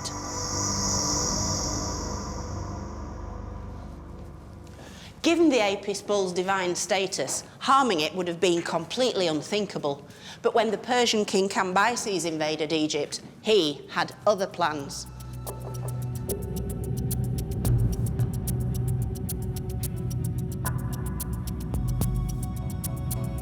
The Persian Empire is swept west, taking all before it, and then into Egypt itself.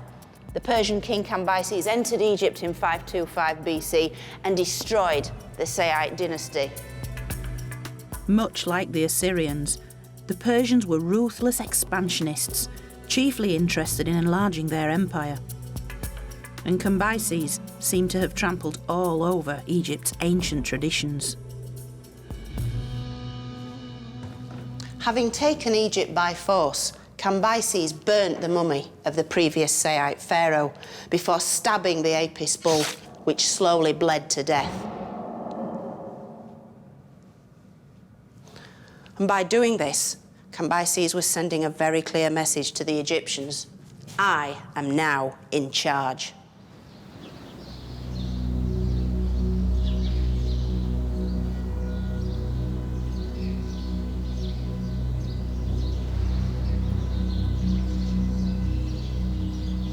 For the next 200 years, the Egyptians were little more than the heavily taxed servants of the Persian Empire, and with all attempts at rebellion met with extreme retaliation, Egypt needed a saviour, an outsider who could be transformed by Egypt's powerful ideology, and in return could transform Egypt.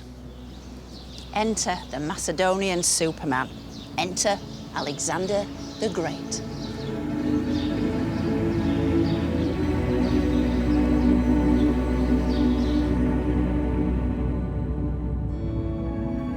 Alexander was one of the world's greatest military leaders, and during his short life amassed an empire that stretched across 3 continents, founding over 70 cities that bore his name.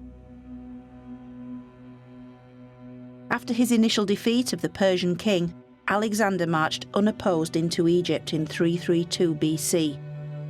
The world's most successful empire builder had arrived, not only transforming Egypt's future, but preserving its ancient past. It really is no exaggeration to say that Alexander the Great is one of the most remarkable people who ever lived. He really was the superhero of the ancient world. So you'd think that Egypt would be filled with his images. After all, he had saved them from the hated Persians. And yet, other than the great city of Alexandria that bears his name, he is remarkably hard to find within Egypt's traditional temples, except here, in this modest little shrine at the heart of Luxor Temple. Alexander was not only a brilliant soldier, but a master politician. Marching into Egypt's ancient capital Memphis amid rumours he was the son of Egypt's last native pharaoh, this instantly plugged him into Egypt's long native history, and he was crowned as a traditional pharaoh. Here he is, the great man, repeatedly across the walls of this limestone shrine. And yet you'd never know it was Alexander simply by looking, because he looks like every other Egyptian pharaoh. But he knew their secret, that to rule Egypt, you had to appear to be an Egyptian. And he did this brilliantly, to the extent that he had his name, his Greek name, Alexandros, written in the Egyptian tradition, even in a royal cartouche. And it's the only giveaway that this is Alexander the Great, because there is his name, Alexandros, written in typical Egyptian style, and there he's even wearing the red and the white dual crown of a united land. And so he's encapsulating everything that it was to be an Egyptian pharaoh. Just like the Kushite king Taharqa at Jebel Barkal, Alexander is shown offering incense to the king of the gods, Amun. But simply connecting with the gods wasn't enough. Alexander understood that real power came from becoming a god. And so he undertook a perilous journey across the Libyan desert to the remote oasis shrine of Siwa, where he could commune with the oracle of Amun himself. And it's said in this legendary story that the god actually said to him, "You are my son." And from then on, something clicked in Alexander's mind, and he went off to conquer the rest of the ancient world, truly believing he was divine and he had the full blessing and support of Amun himself, the king of the gods of Egypt. Alexander would only stay in Egypt for 6 short months. But during his time here, he founded a city that would be his lasting legacy, the great city of Alexandria. Built on the Mediterranean coast to create trading links with the rest of the ancient world, the later historian Arrian recorded that Alexander had laid out the city's general plan himself. But lacking chalk or other means, he resorted to marking it out with grain. When a flock of birds began eating the grain, Alexander regarded this as a bad omen. Yet his religious advisor quickly spun bad news into good and interpreted this as a sign that the new city would soon prosper and would one day feed the whole world. A remarkably accurate prophecy.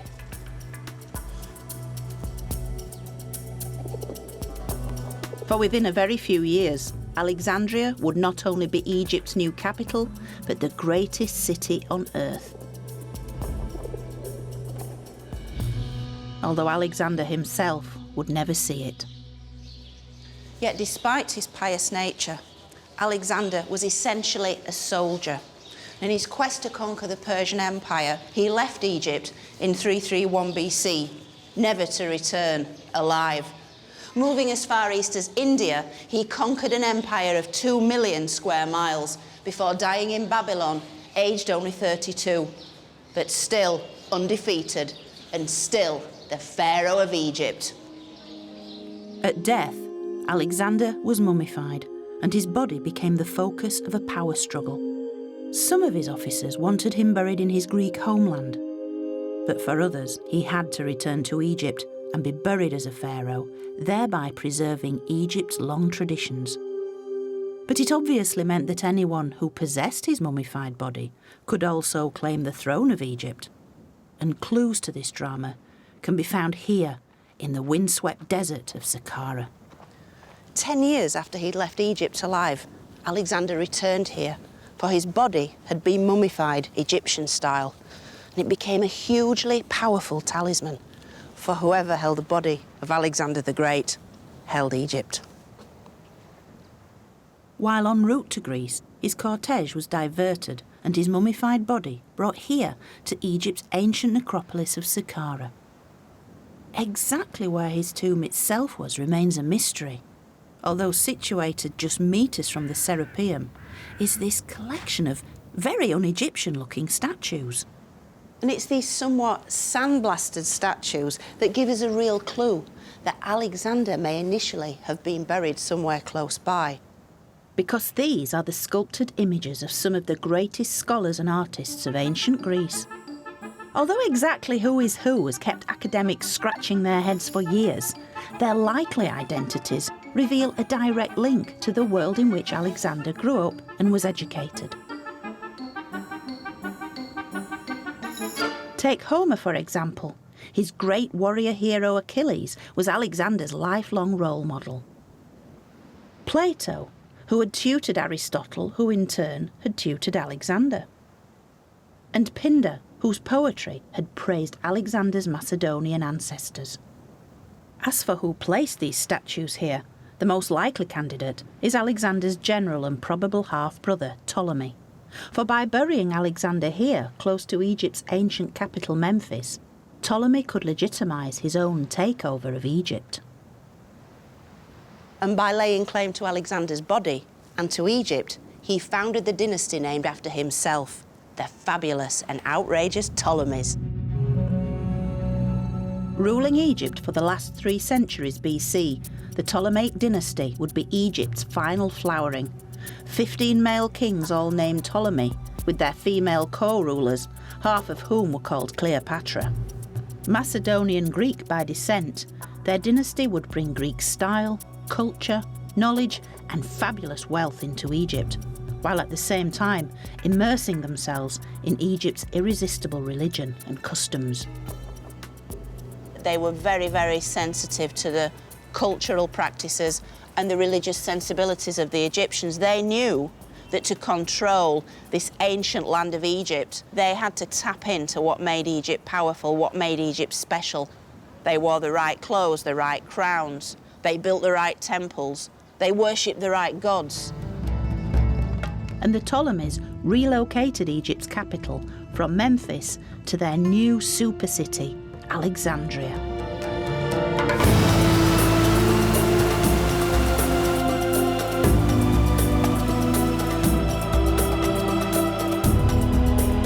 Built to Alexander's original plan, it was one of the most lavish construction projects on Earth.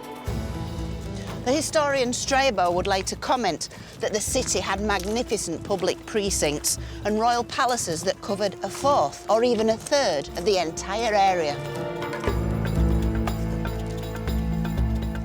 The colonnaded marble streets were over 10 metres wide.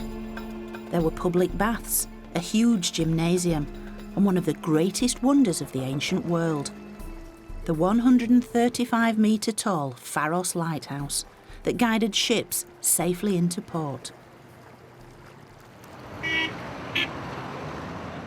And at the centre of the city, Alexander himself, whose mummified body had been exhumed from Saqqara and brought here.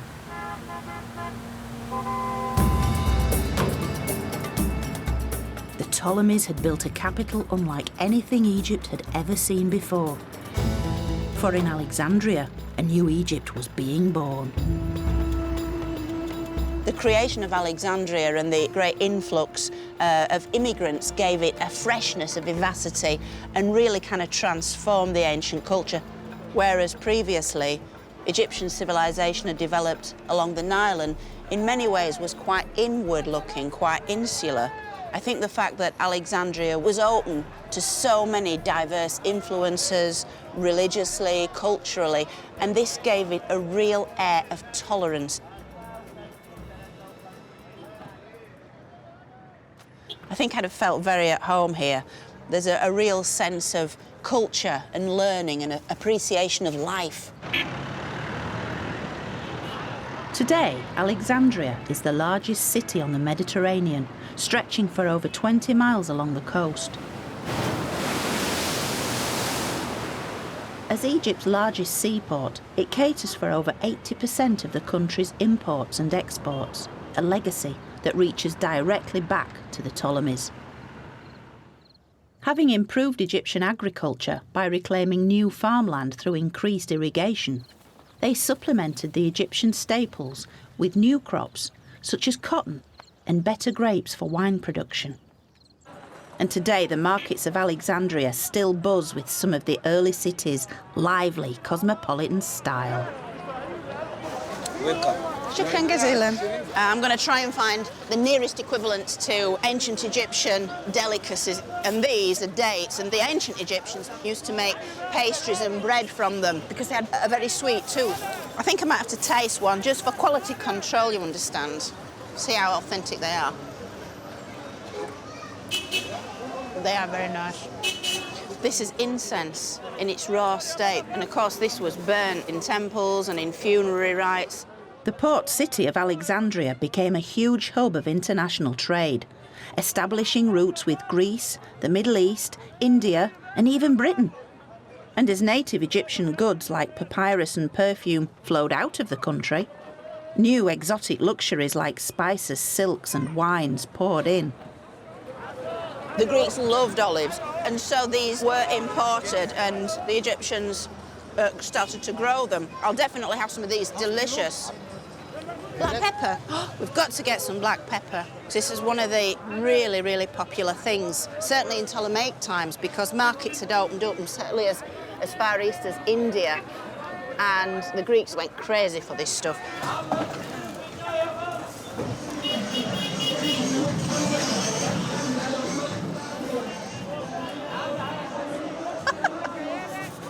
It's certainly lively shopping in Egypt. Never a dull moment.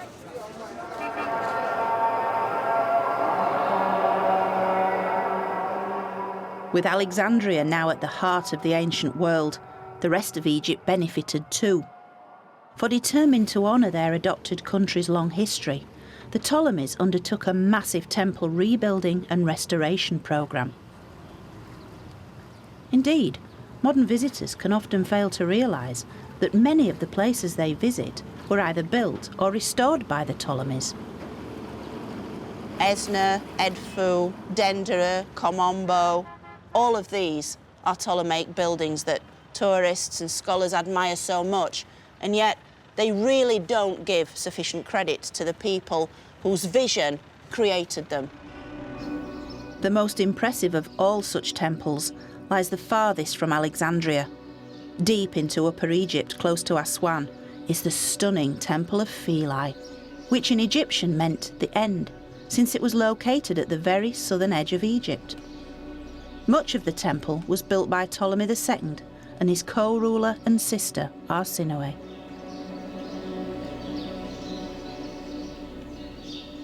There was a law passed by her husband, Ptolemy, to say a statue of Arsinoe had to be erected in every single temple in Egypt. She had to become its resident goddess. Arsinoe was a powerful female pharaoh associated with the goddess Isis. a role the famous Cleopatra would adopt 2 centuries later. And under the Ptolemies, Philae became a major centre of the Isis cult.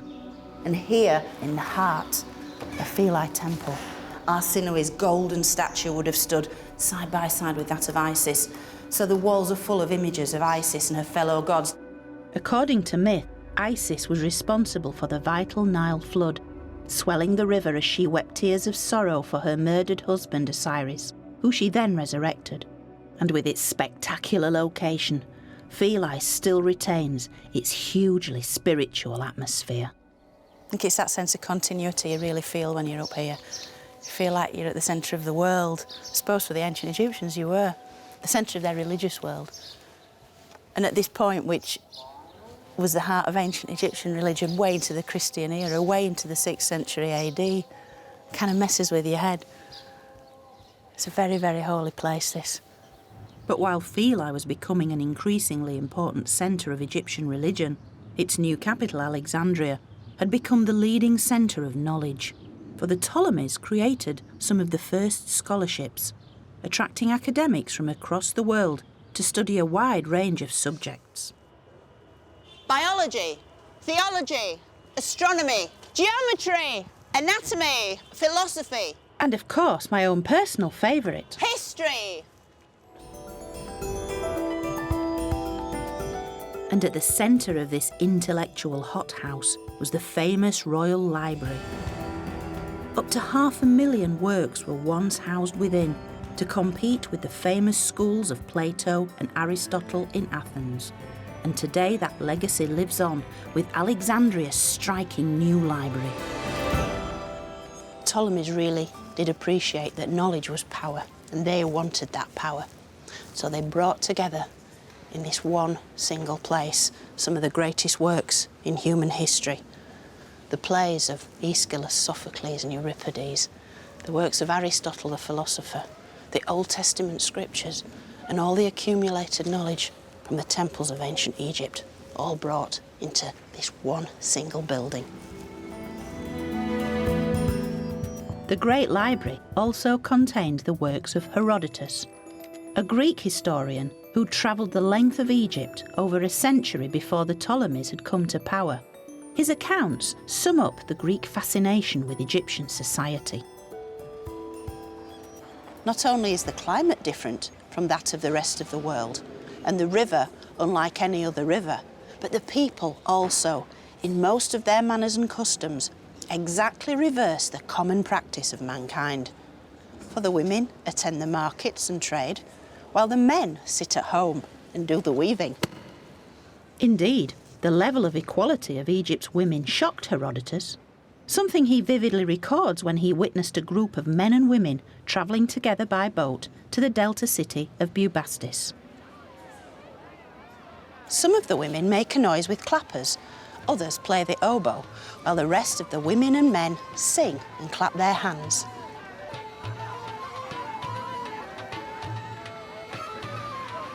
Some of the women shout mockery to the women of that town they are passing, whilst others dance and others stand up and expose their private parts.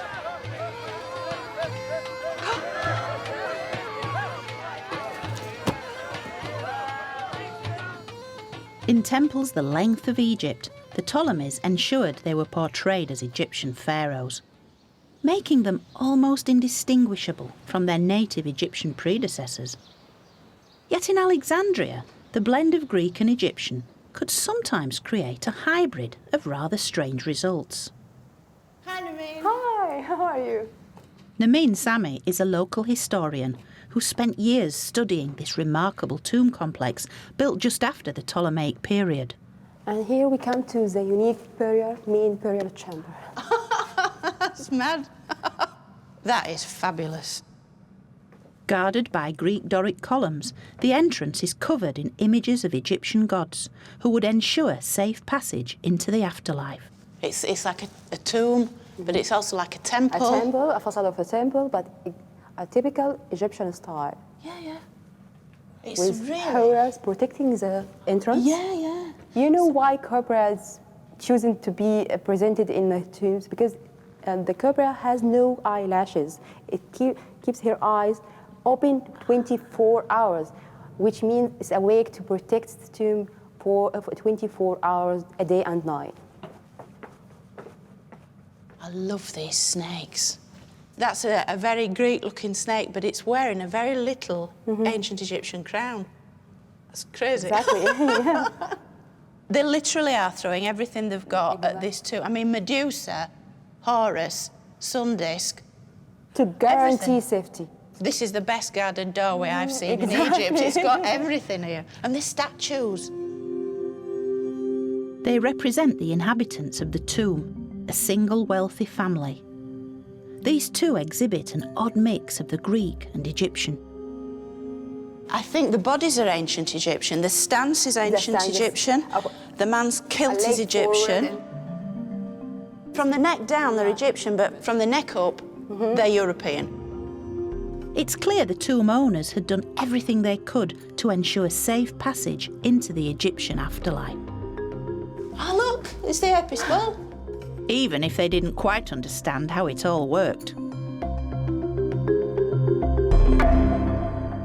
All the features are there. You've got Thoth with, presenting the oils and Anubis doing the same, mummifying the dead. You've even got canopic jars underneath. Canopic jars and feather of Ma'at, the goddess of justice. Without her approval, you will never cross the other side. He didn't forget to add a Greek touch in a lower part, two depictions of Dionysus. Dionysus was the Greek god of wine and fertility. Clearly, these tomb occupants intended to continue the lives they lived in Alexandria into the beyond. I want all what I enjoy in life to be with me in the other side. Especially the wine. What a great place to spend eternity. Despite its rather cartoon-like quality, the apparent opulence of this tomb demonstrates the desire of the Alexandrian elite to integrate into Egyptian culture. Yet in many ways, it was little more than a veneer, hiding the real force that would ultimately destroy Egypt. For where the external invaders had largely tried and failed, Egypt's real nemesis would be the Ptolemies' famous love of luxury and excess. Much of this luxury was just a facade, for the royals of Alexandria, notorious for their love of display, were like actors on a stage. As one ancient commentator observed, everything in Egypt is simply play acting and painted scenery, a comment which cuts to the heart of this melodramatic monarchy, for whom image was everything. Because while the ruling elite were living it up in Alexandria, other parts of Egypt were far from content. By the end of the 3rd century BC, Egypt was once more riven with civil war. Upper Egypt began to rebel, and it fell to Ptolemy V to try and fight the fires of anarchy. So not only did he portray himself as an Egyptian, he went even further in his support for Egypt's ancient beliefs. In doing so, he left the world one of its most famous ancient artifacts: the Rosetta Stone. It's best known as the means by which the French scholar Champollion was first able to decipher Egyptian hieroglyphs in 1822. And we can tell that the inscription on the stone was of huge importance because it was written out in 3 types of script: Greek, Demotic, and hieroglyphic. In a way, you could almost describe it as a kind of news bulletin. It's the priests of Memphis issuing this decree to let as many people know exactly what the religious and the political policy was of crown and clergy. And it particularly focuses on Ptolemy V's generous patronage. The priests are praising him because he's the one that gives wealth to the temple and gives due honour and respect to the sacred animals, which were such an integral part of Egyptian religion. The priests really are grateful to their Ptolemaic pharaoh, who they see as wanting to sort of tap in to the ancient Egyptian culture and ancient Egyptian religion, much like Alexander had, much like the Saites had and the Kushites had. They knew that to attain true power, true control in Egypt, you had to do things the Egyptian way. Yet Ptolemy V's philanthropy came at a price. Keeping the peace in Egypt proved cripplingly expensive. So the second half of the Ptolemaic dynasty was riven by debt, corruption, and vicious civil war. Soon the expanding Roman Empire bore down on a divided Egypt. Only the famous Cleopatra stood in their way. In the mould of great Uncle Alexander, she believed herself divine and managed to hold the Romans at bay for over 20 years. But not even the great Cleopatra could prevent the inevitable.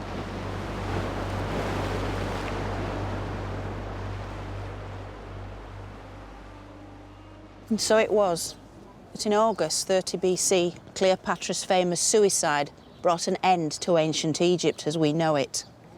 This epic culture, which had lasted for 3,000 years, came to an end in a matter of days when on the 31st of August, Egypt was formally annexed by Rome.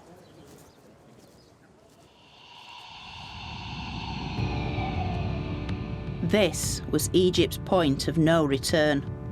A slow, painful decline of Egyptian beliefs and culture until the arrival of Christianity, with its numerous temples abandoned, built over, or simply destroyed. Egypt's glories began to fade from memory.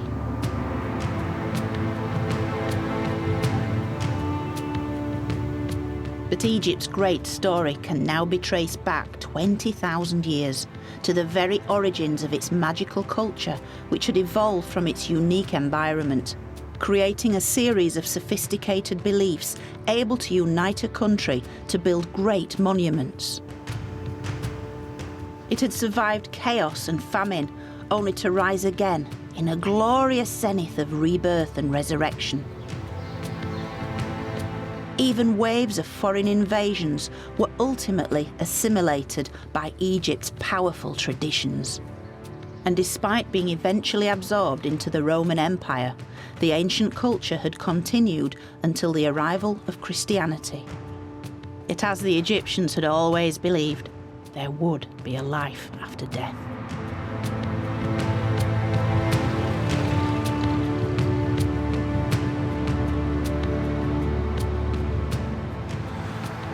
Cleopatra's Needle on London's embankment had lain forgotten in Egypt until the 19th century. But as pioneering Egyptologists began a 200-year process of rediscovery, ancient Egypt was reborn, and this time it went global.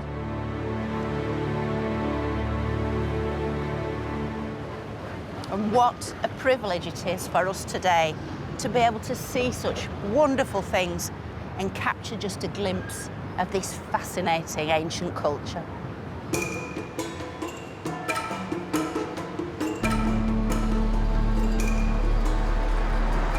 The culture of a people at one with their environment and who captured, through their timeless monuments, their own unique view of the world. In fact, the story of Egypt is far from over, for its rediscovery means that it is only just beginning. And it's the things that made the Egyptians so very special, have ensured that they're now known right across the world, and they've achieved their ultimate goal, to live forever.